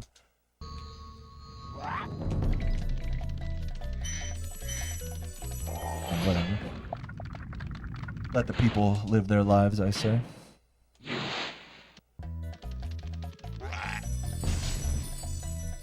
Fruit sugars can cause you to feel hungry again within half an hour. I mean, I don't have that experience with other fruits, though, is what I'm saying. Like oranges and fucking strawberries and stuff. They don't make me feel, like, more hungry after eating them. It's, like, particularly apples that make me feel that way. Is chat working? Yeah, I see you. There's your message down there.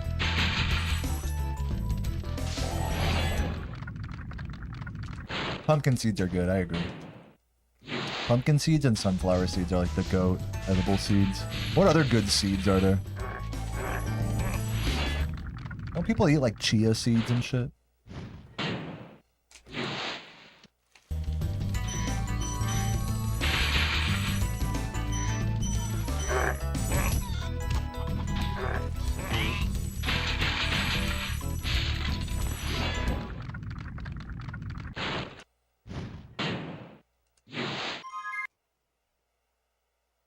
Crazy helped Urus eat raw almonds and get sick because of it. Wait, like, you mean because they eat, like, Like only raw almonds? Is that what you're saying? I mean, raw almonds are good for you. I mean, whatever. Nuts in general are good for you, like raw or cooked or whatever. But obviously, anything in excess is not good for you. So if you mean like they're eating them in excess, like, yeah, makes sense. Just rip that guy.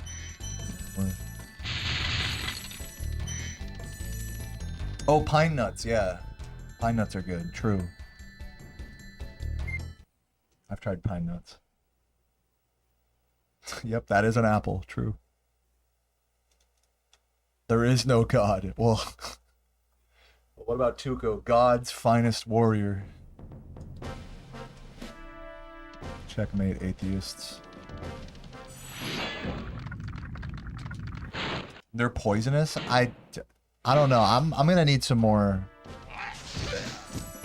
research than just your message on the chat to confirm that. They're poisonous? Can anyone else confirm that raw almonds are poisonous in moderate amounts?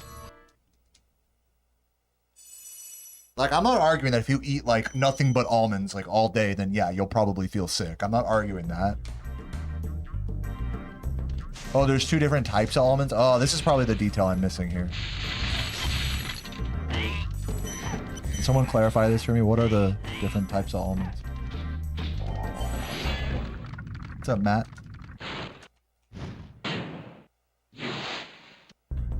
Oh, bitter almonds are poisonous. But like the kind that we buy in the grocery store, those aren't bitter almonds, right? Is that what they're called? Bitter almonds? Yeah, I've heard about that. About almonds having like trace amounts of cyanide. You can like extract cyanide from an almond. I've heard about that. You're eating pussy in excess? I mean, just keep at it. You're doing great.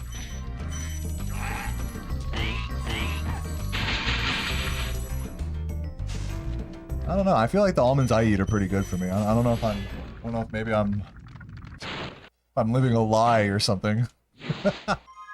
Feels like the almonds I eat are pretty good. I don't know. I don't know.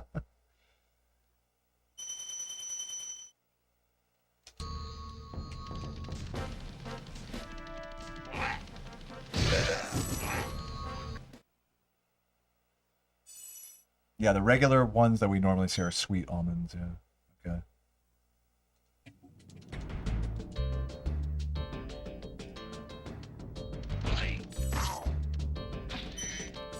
Yeah, I totally didn't realize there was 2 different, like, breeds of almond.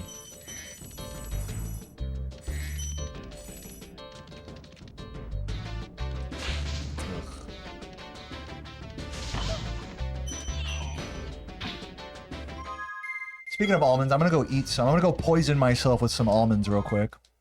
And then we'll do another run. Be right back.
Yeah, almonds and wasabi peas.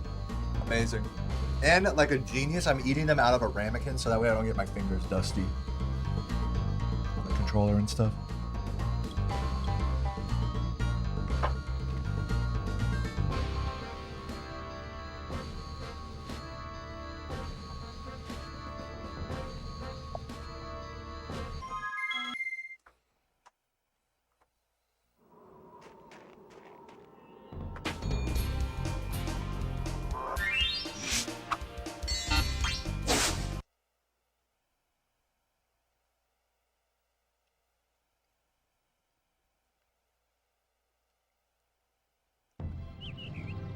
Okay, rolling. Oh, it's been I peaceful. don't know if I missed these earlier, but I just want to say thank you to Obungus, ExoWorks, and Kirei Suchan for the subs. It's like half an hour ago. In case I missed those. Thanks, guys. And Exo with the 420 bits as well. I think I caught them, but just as a bonus shout out. You guys are tight. Cheers.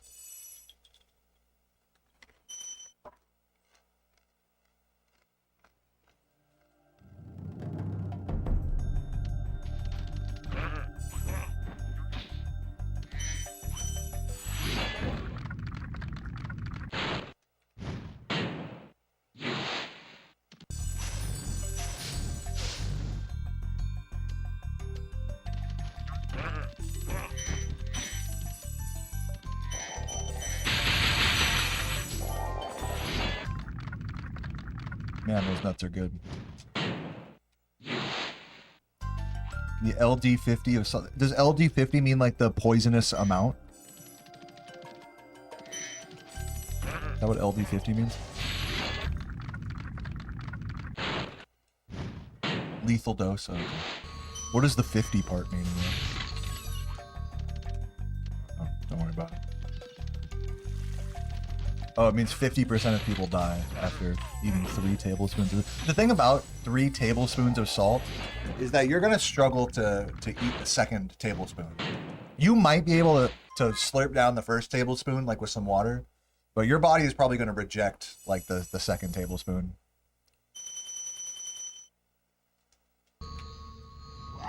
The reason why we're able to eat, if I'm not mistaken, I mean, correct me if I'm not like a nutritionist or anything, so I'm just talking out of my ass here. But I think the reason why people are able to eat things that have such high sodium contents despite the actual LD50 of salt being very low is because the salt is like dissipated in other like food matter. So, you know, your body, although it is still going through your system, it's not the same thing as eating a tablespoon of salt. If like a tablespoon of salt is in like a piece of food or something, you know? I mean, they both are salty and they both do have effects on your body, you know, but it's just... They're somewhat different. But maybe I'm wrong about that. I could be completely wrong.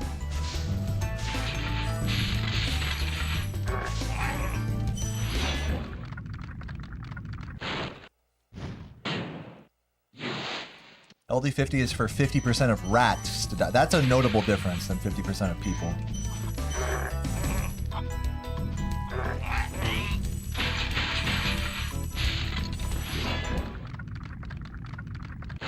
You could do that and just die. I mean, but you also, if LD50 is referring to rats, that's not humans for starters. And secondly, you'd be surprised, you know, like if you take like a lethal dose of some like benign food or something, you'd be surprised how resilient, like it's one of those things where the human body is extremely resilient, you know? So if you introduce like a bunch of like this fucking like poisonous chemical to your body, you know, say you drink a cup of bleach or something, you know, like you could die from that, you know, but your body is going to do everything in its power to expel that as well, you know, vomiting and so on and so forth, you know.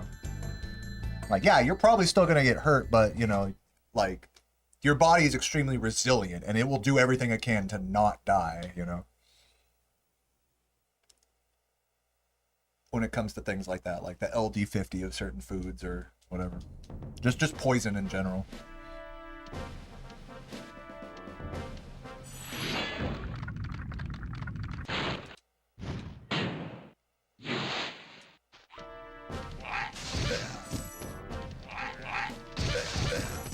Okay, well that's more than 3 tablespoons, Wolf.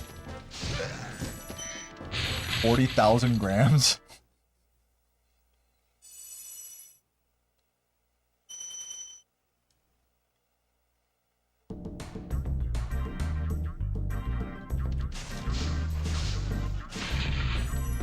I hear you, Showblet. I hear you. But, you know, it's also worth... I mean, we're both right in the sense that rats are biochemically similar to humans. So there are some interesting, like, you know, crossovers there in terms of, like, what kills one and not another. But... They're obviously not the same, though. There's a lot of, like, studies and shit on rats that, like, don't, like, apply to humans. And... So, while they're similar, they're not the same. And that's hard for us to, like, it's hard for us to know where that line is with everything.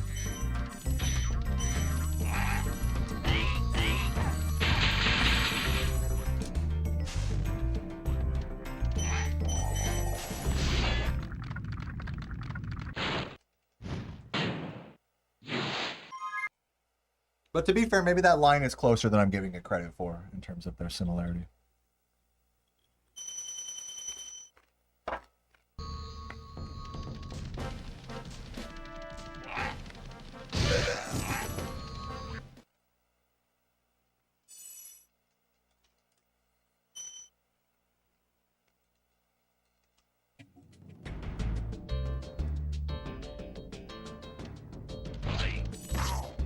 Hey, nice cock.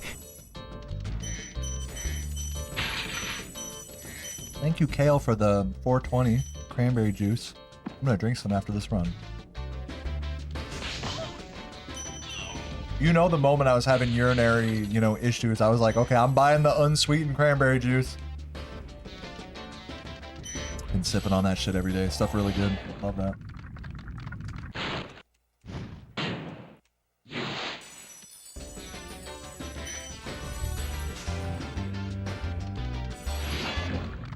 Thank you, Kale. And technically also that's also kind of up in the air when it comes to prostate health, because what I have is called bacterial prostatitis. So it's just an inflamed prostate, basically. The only actual treatment for that is to just take antibiotics. From the research I've done, there are like some natural remedies, but nothing that's like actually confirmed to actually directly help. Whereas with like a UTI, for example, like something like a bladder infection, like cranberry juice will actually help with that. But it's not really such a direct help that you drink cranberry juice for a prostate problem, for example.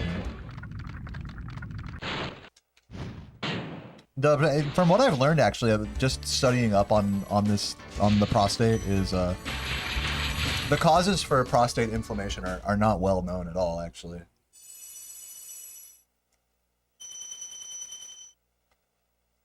Kind of like how when you like look into stuff about like stuff for your brain, you know, it's like the human brain isn't like well known, and I guess neither is the prostate.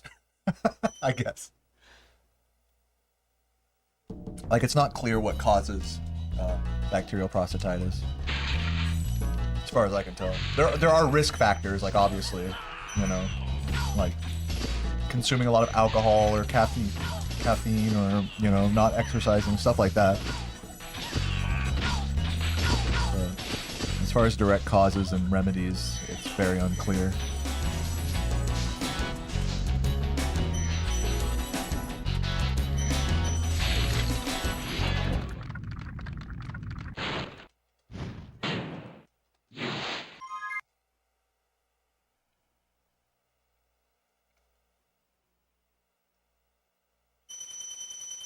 Yeah, that's real EXO. You know what's annoying is to get real cranberry juice, you can't get it in the cranberry juice cocktail section of the juice aisle. Like, at least in America, I live in America, I don't know about you, but like, in my grocery store, there's all the cranberry juice cocktails, which make up the majority of the cranberry juice section. But then you have to go to the health drink section, like, you know, a few yards away, to actually get the correct cranberry juice, which is called unsweetened. It's not cranberry juice cocktail. It's not even this is the annoying thing. It's not cranberry juice 100% juice. It's cranberry juice unsweetened, which you'd think the 100% juice one is the right one, but no, yeah, I totally agree. The nomenclature is so fucking confusing.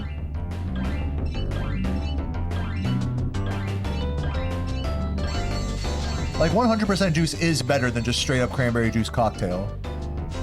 But you need to look at the ingredient. Like I said, you need to look at the fine print. It should just say cranberry juice on it, you know?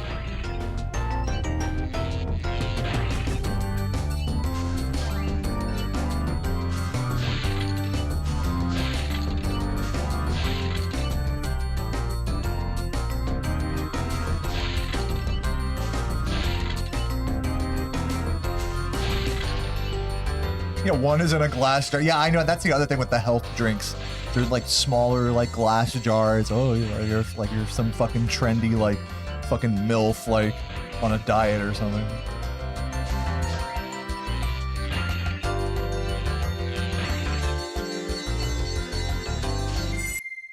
You'd kill for a vodka cocktail. Yeah, dude, today is day number 4, I think, of me not drinking. So pretty good. I've been doing good so far. Or maybe 5, I don't even know. Oh, going the wrong way. I'm like half a week through not drinking. Feels nice. Just because I'm on antibiotics, you know. It's not like difficult.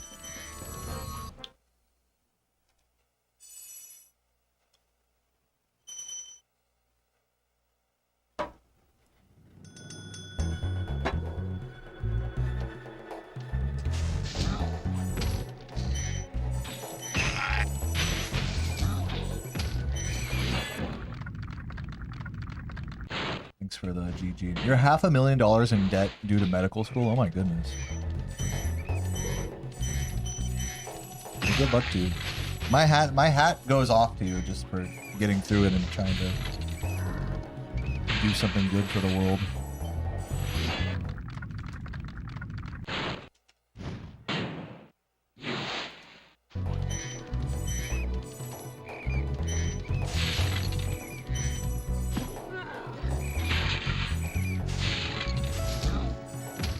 I fucked that up. I need to do the anti-flame charge there.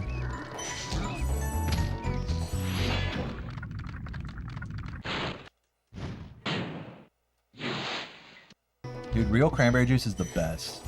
Yeah, most people don't like it, how concentrated it is and how sour it is. It's my favorite shit ever.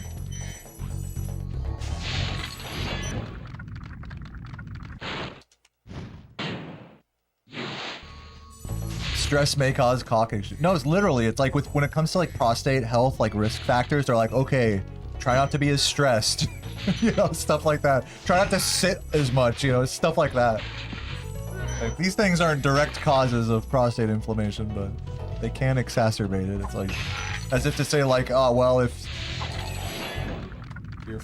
you're being unhealthy, then your body will go bad. That's literally any inflammation is like that. It's like if you're just living an unhealthy lifestyle, then it'll exacerbate inflammation. Yeah, basically do nothing. No, that's not what they're saying. They're saying basically eat well and exercise and don't be a fucking degenerate gamer.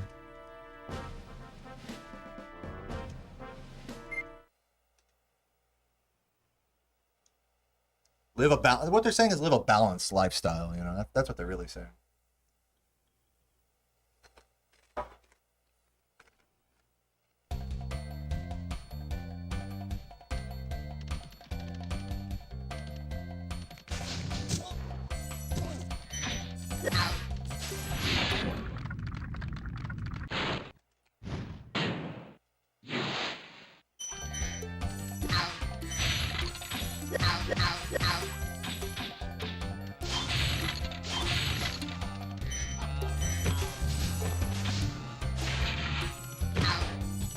And you know, I'm all for moderation. But there are some times where you have to be extreme in life, with your body, with your actions, with your pursuits and career and things like that. I'm not saying you should always live in extremes. In fact, I'm saying you shouldn't do that, because that will make you probably very unhappy. But I'm also not saying you should live an entirely moderate life either. In fact, that is a form of extremism, to commit to being fully moderate in everything you do, in a way that is extremist.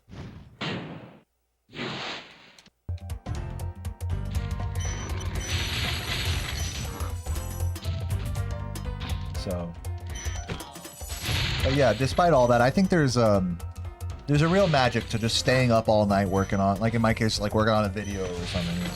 Like, it's not something I do often at all. That's something I haven't done in a long time, actually.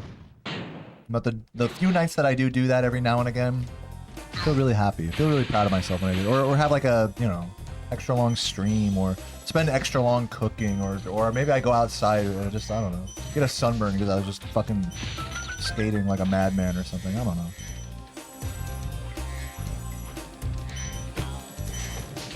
Like, there's definitely some hidden sauce to life that lies with, like, on those rare extreme experiences.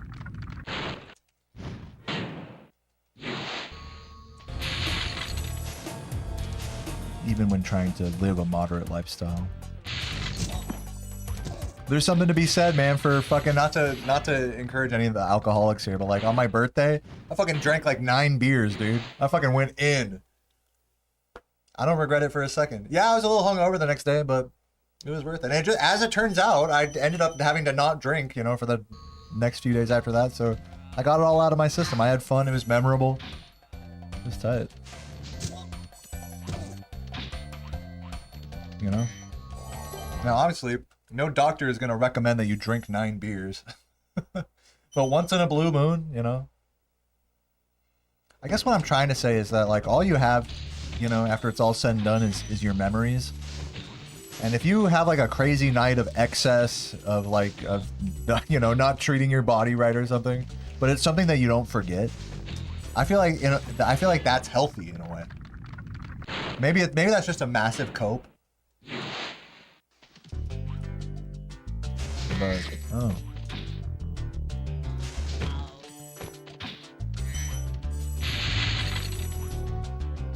At the very least, mentally healthy. Fulfilling.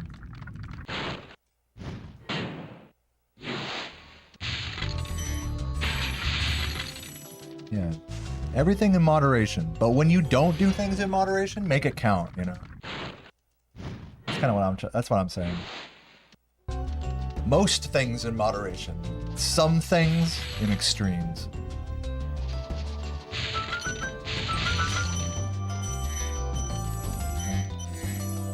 There's no like easy quote to encompass that. It's like part of the spontaneity of life that, you know, you'll be trying to do things a certain way and then randomly you'll just be like, you know what? I'm just gonna pick up everything and like move somewhere or just do something extreme, you know? Yeah, keep moderation in moderation. That's a good way of putting it.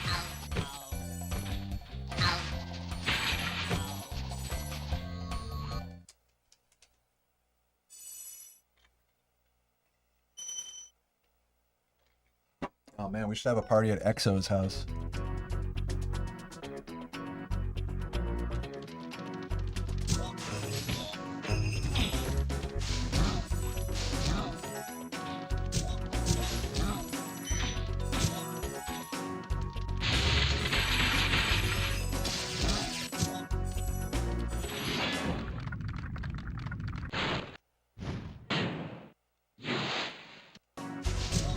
That bull market money. Bro does not like the current market right now. We are not in a bull market currently. I've lost like $1,000 in my fucking investing account over the last like week. Stonks are not looking good, everybody.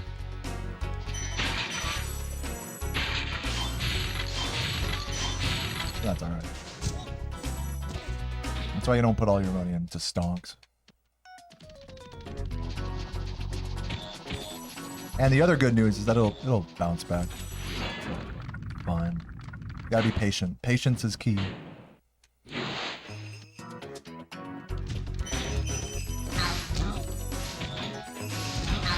Missing some gems there.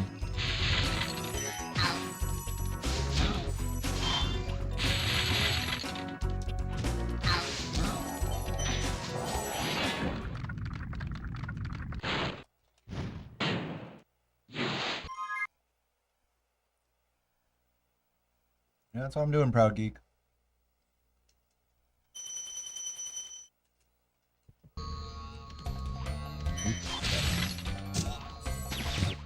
Excellent. Perfect movement. I think I got that. NASDAQ had its worst day since 2007 yesterday. You know what's so funny? Is literally last week I put $1,000 into the NASDAQ. I literally did. That's so funny. I was like, hey, why not? You know? That's why not. It's about to crash, homie. It's fine.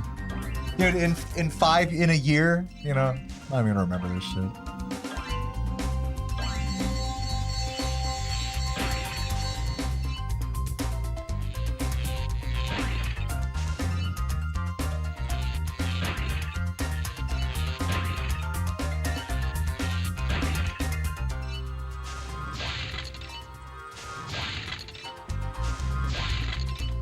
But yeah, I'm chilling. Like, my rule is I don't put more than half of my savings into investing. Just because of shit like that. I don't want to be worried that all of my savings are going down in the drain. You know what I mean? I don't want to be worried about that.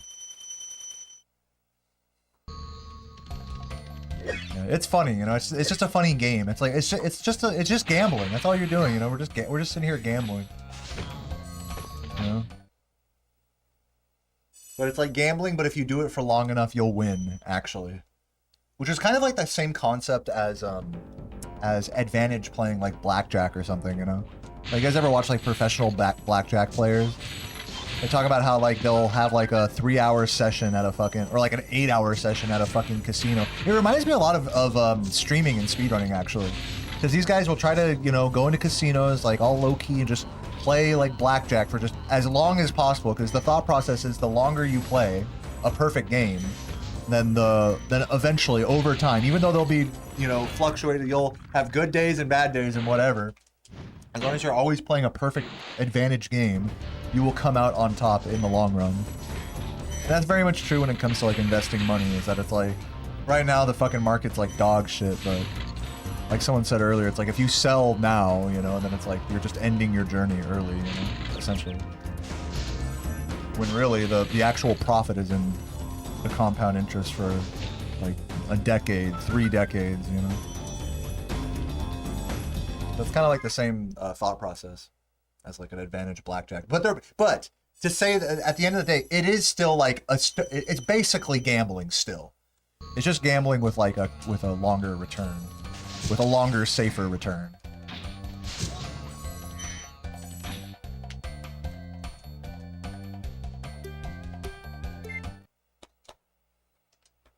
In fact, I think like when I watch these videos, I think these blackjack players, they say it's not gambling, you know? And I think a lot of people would argue with me that it's like, well, if you have like a long-term strategy like that, then it's not gambling, you know? But I still think it is. I think that's like a philosophical question.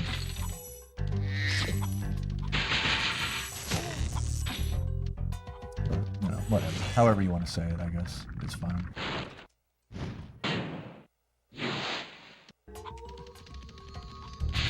Got a bunch of mead. You guys make IPA? I'll have you ship some over.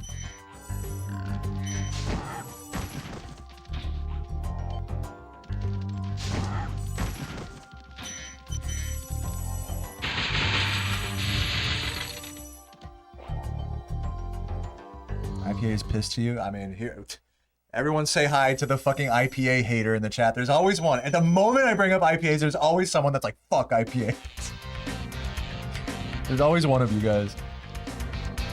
IPAs are strangely divisive.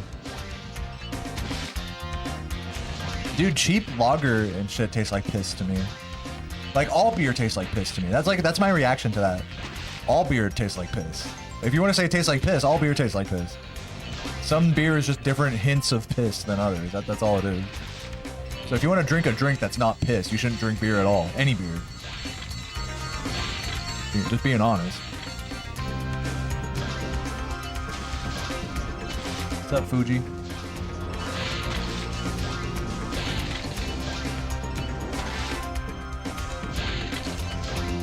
Stouts are good.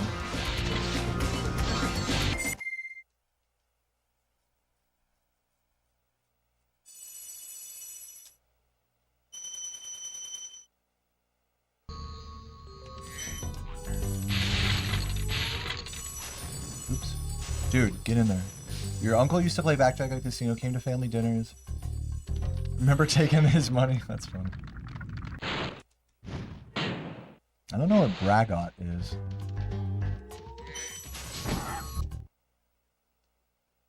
And honey mead. Or if you have honey, might as well use. What is braggot? Never heard of braggot. Sounds like a slur. Sounds offensive. Modelo's awesome.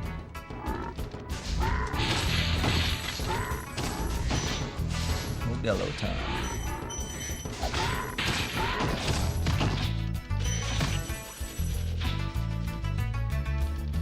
It's beer but fermented with honey. How is that different from mead?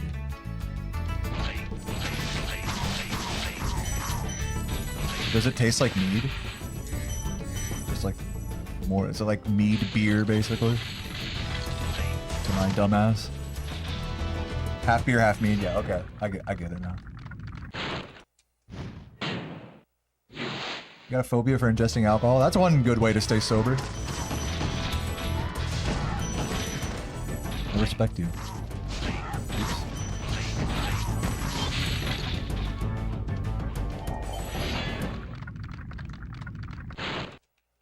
Local IPA called beer. Is it true? That's really what it's called. It's nasty, but it's cheap. The best cheap IPA to get is Voodoo. That's usually pretty nationally available. Is Voodoo Ranger Imperial IPA. It's the strongest and relatively cheap as far as IPAs go, and it tastes pretty decent.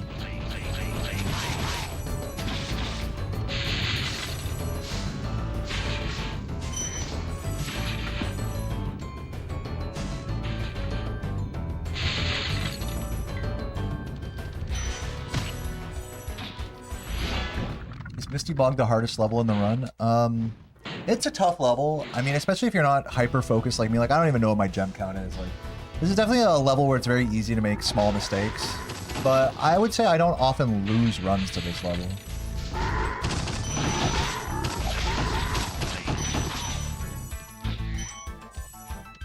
Like, I think just execution-wise, I think like a level like Jock is probably harder, to be honest. Just in terms of like the movement required. But if you're not, I think the learning curve for a level like Misty Bog is pretty high compared to some of the other levels. Like if you're a new speedrunner, Misty Bog is probably going to be the hardest level for you to learn and start to get good, to stop getting hit in all the time and shit. So I'll definitely say Misty Bog has a very high learning curve. But once you really are inside of the minds of the enemies in that level and you know exactly the routing and, you know, of every section, the way the pigs run and all that stuff, you know, recoveries and whatnot. I mean, that takes a long time to get to that point. But once you are at that point, Misty Bog becomes a bit less daunting.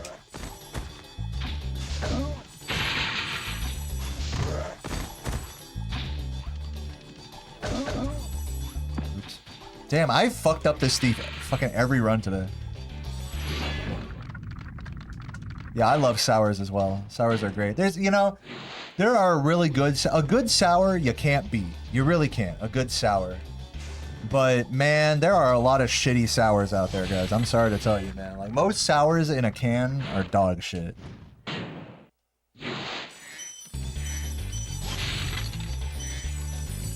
just gonna keep it real with y'all. But yeah, whenever I'm at a brewery and they got a sour, I'm always trying it. And it's basically a coin toss whether it's like it's fucking amazing or it tastes like the worst fucking thing you've ever put in your mouth. It's just a coin toss.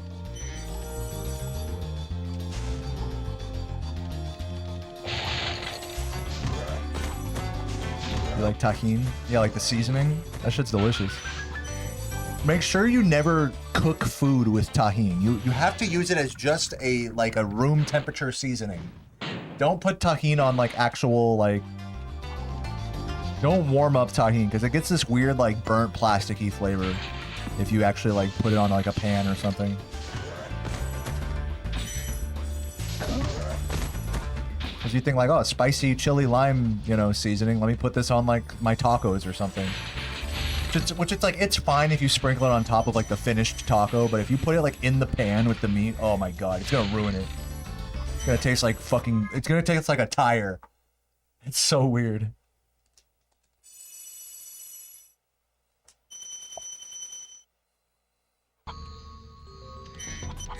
Good on watermelon? Yeah, dude. I've never tried tahini watermelon, actually. I've had a lot of, you know, like, mango, chamoy, tajin, you know, little treats and stuff in Southern California. Those are good. Whatever those are fucking called.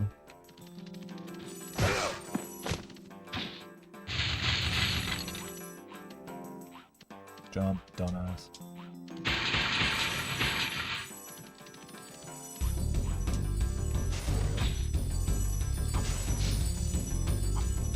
Sour Monkey's one of your... Dude, Sour Monkey is good. I will give you that. Sour Monkey is good. As far as cheap sours go, Sour Monkey is the go. The thing is with that company, all of their different beers have like the same fucking packaging, so it's... You have to look very closely at the label to make sure you're getting an actual Sour Monkey and not like a sour, you know, fucking doggy or something. Sour fucking kangaroo, you know? It's like, oh, wait a minute, hold on. I got the wrong one, you know? That's common with the... You guys know what I mean? No, Marathon Man was fucking... Marathon Man turned me on to the Sour Monkeys last GDQ. Or last year's GDQ. Those shits went hard. Dude, I just missed all those gems. That was tight. What's up, Kira? I'm glad I could provide some comfort. Get better soon. A battery acid cocktail? When you say battery acid, do you mean like it was really sour, or it was just like really like... It was just like pure alcohol?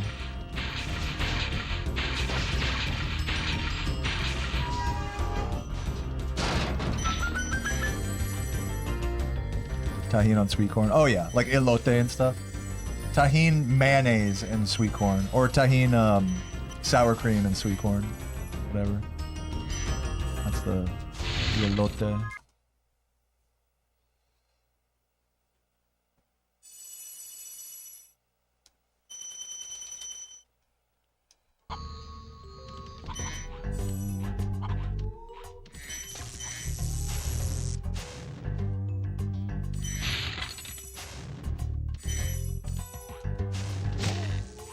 Almost missing that guy every day. Tajin on grilled asparagus. That sounds good. Yeah, tajin's good on like savory food if you just sprinkle it on like after it's already plated. But I'm telling you, if you put it in the oven or something like that, you put it on the grill, you're turning it into like burnt plastic. I'm not even. I don't know if there's like plastic in it or something. There's just something that just goes super acrid in tajin when you like put it on a hot surface.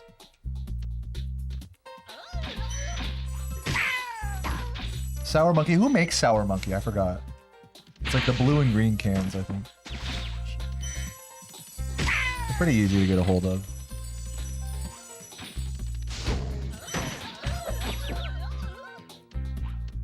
You haven't liked beer before? Well, you might. If you've never liked a beer before, maybe a sour isn't the right place to start, but you can give it a shot if you want.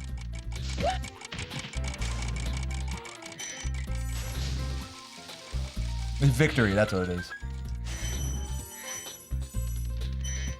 Yeah, Berry Monkey is the one that I always see, and I want Sour Monkey. And then Golden Monkey. They're all like called the same fucking thing. They're easy to confuse.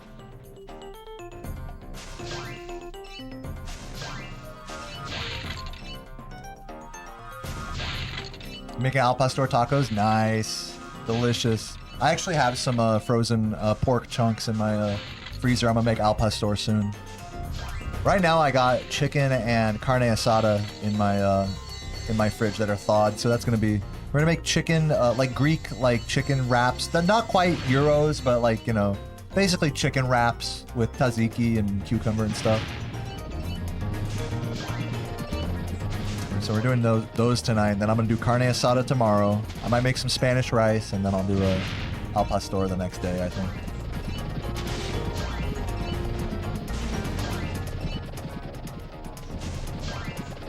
I could start thawing the pork now, and then that way I can start marinating it tomorrow, and then it'll be ready the next day. That's the move.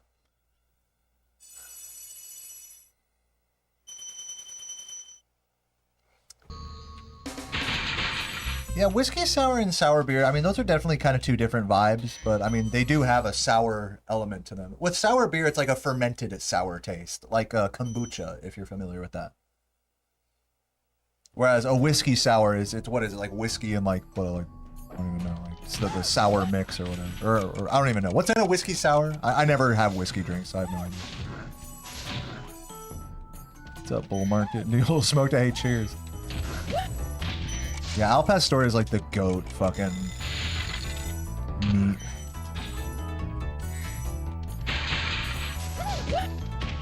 Yeah, whiskey sour definitely doesn't have like that fermented sour taste. That's like different.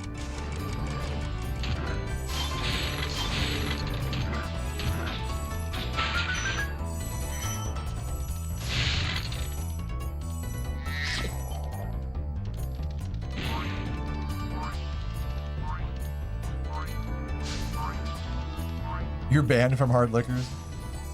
Flew too close to the sun, I take it.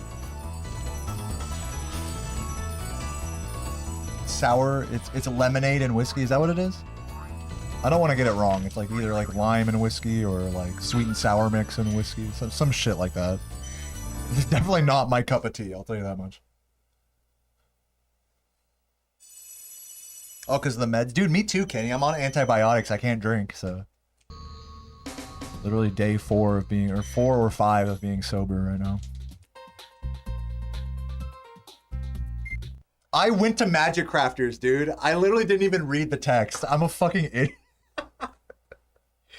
Or a Beastmaker. I went to fucking Beastmakers, dude. Dumbass. Whatever, at least we can get some gems on the way to the balloonist, I guess.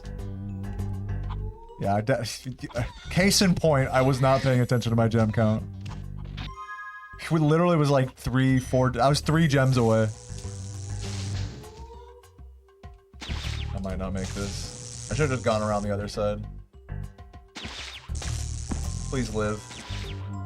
No, no, dude. Come on. This is a top level run. This is like the type of run I'd be having like on a GDQ run.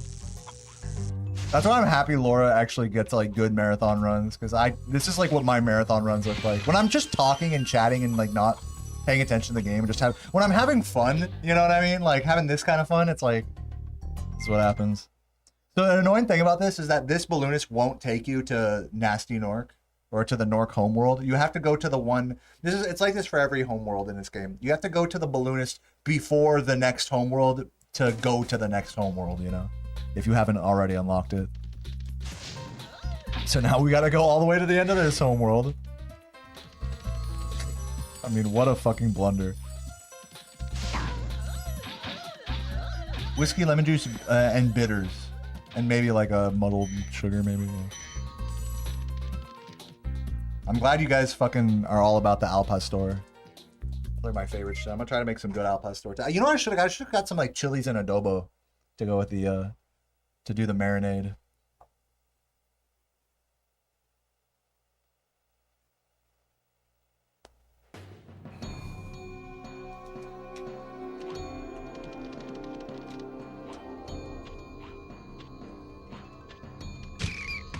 I tried. That was a weird rat. Egg white. Egg white sounds weird in drinks, but it makes drinks frothy. It doesn't taste like eggs or anything. It doesn't taste like anything. It just makes a drink more frothy. Like one of my favorite drinks is called the Pisco Sour, which has a egg white in it as well.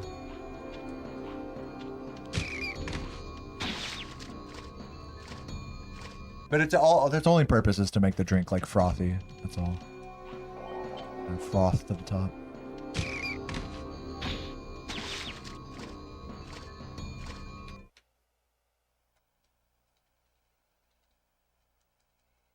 It makes it smooth. Does it make it smoother tasting? I didn't even know that. It like mellows out the alcohol, you think? Damn right. Yeah, I know this was gonna be such a good run, if not for the rat. Am I right, guys? Damn, this rat really killed my run, right? Not my fault at all. True. Seem like a guy who knows good food. You don't want to cook? What kind of food should you order? Indian. Order some Indian food. Heats up nicely in the microwave, you know? Give you a lot of shit. Indian's always a good go-to. There we go.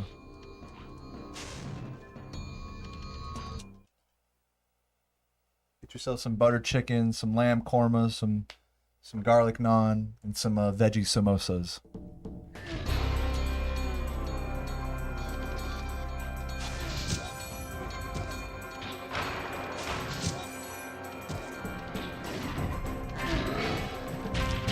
And be ready to pay like $60 for all that.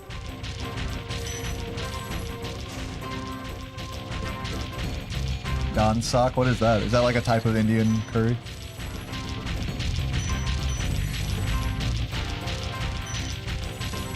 Watch, he's like, nah, it's just because you donna suck my nuts. I'm ready for it. I called it before you said it, but let it be known. You done suck at this game. Alright. Vindaloo, hell yeah, hell yeah. This was still faster than my other run today, that's why.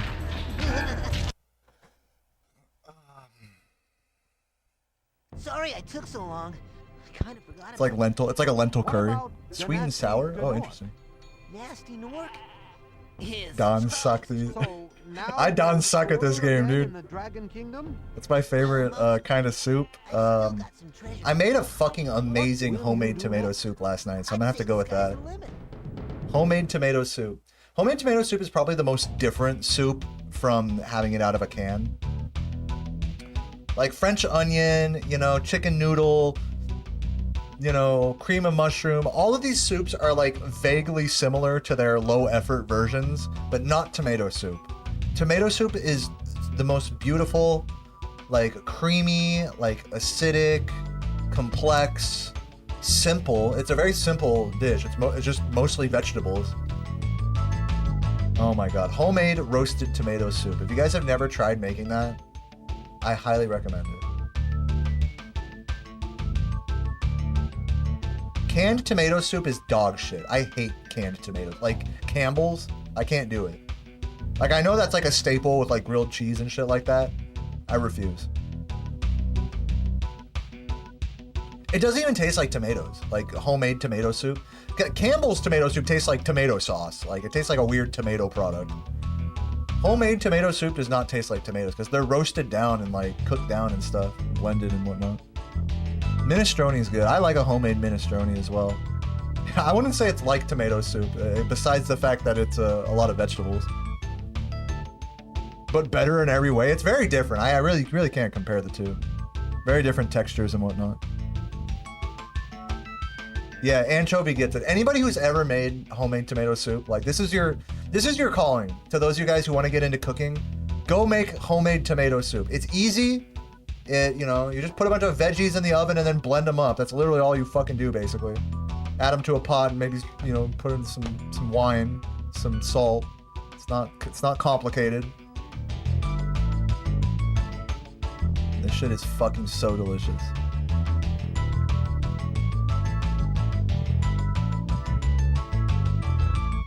Yeah, I never knew that I would ever enjoy tomato soup because I always thought tomato soup was just like the Campbell's like canned tomato soup. It's like an entirely different thing.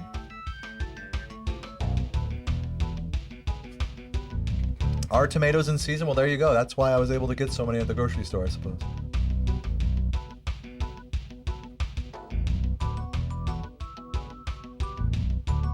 I'm telling a bunch of stoners cooking is dude, cooking tomato soup is not that bad. You can do it.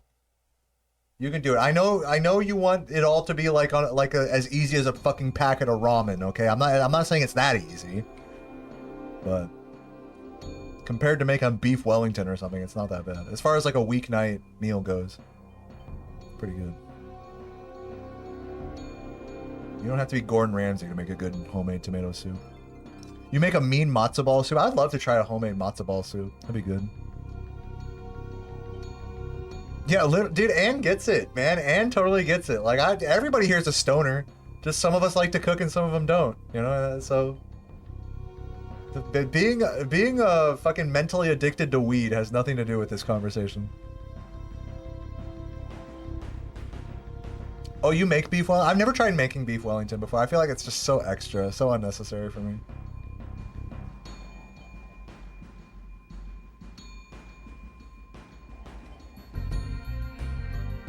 I would try beef Wellington. Beef Wellington looks good. I mean, like I'd try it if I went to like a restaurant that had it, but just nah. No, I'm not gonna go. Like that's one of those meals that you would have at a restaurant, you know, just because it's such a pain in the ass to make yourself. You know? Grilled cheese with honey. I mean, hey. You roast duck, nice. Do you make like do you go for like the crispy skin, like Peking duck? That's another complicated dish to get right. Or like lechon is like the pig version of that, where you like just slow roast an entire pig and get the crispy like glassy skin on it. I would love to try like proper Peking duck or lechon. I've never had either of those before. Those are like real ass delicacies.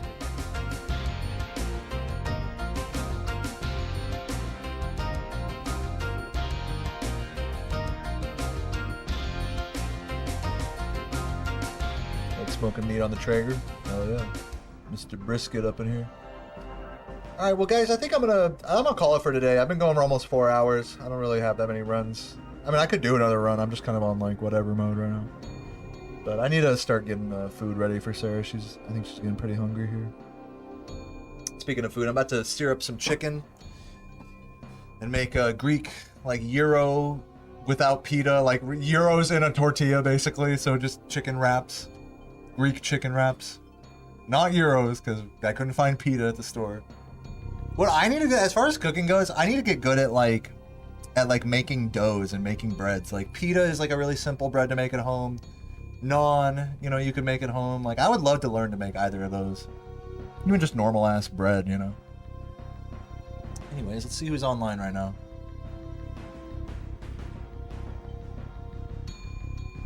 Penis. I just wanted to hear myself say that out loud on my stream. Dare I raid Mono? Let's see if there's any Spyro people on right now.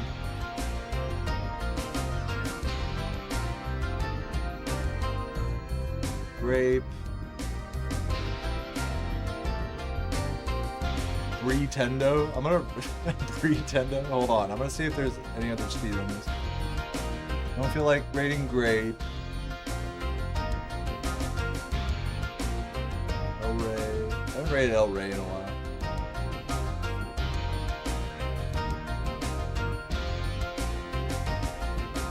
Oh, Saboom. I'll rate Saboom. I haven't rated him. I haven't been online for a while. Saboom.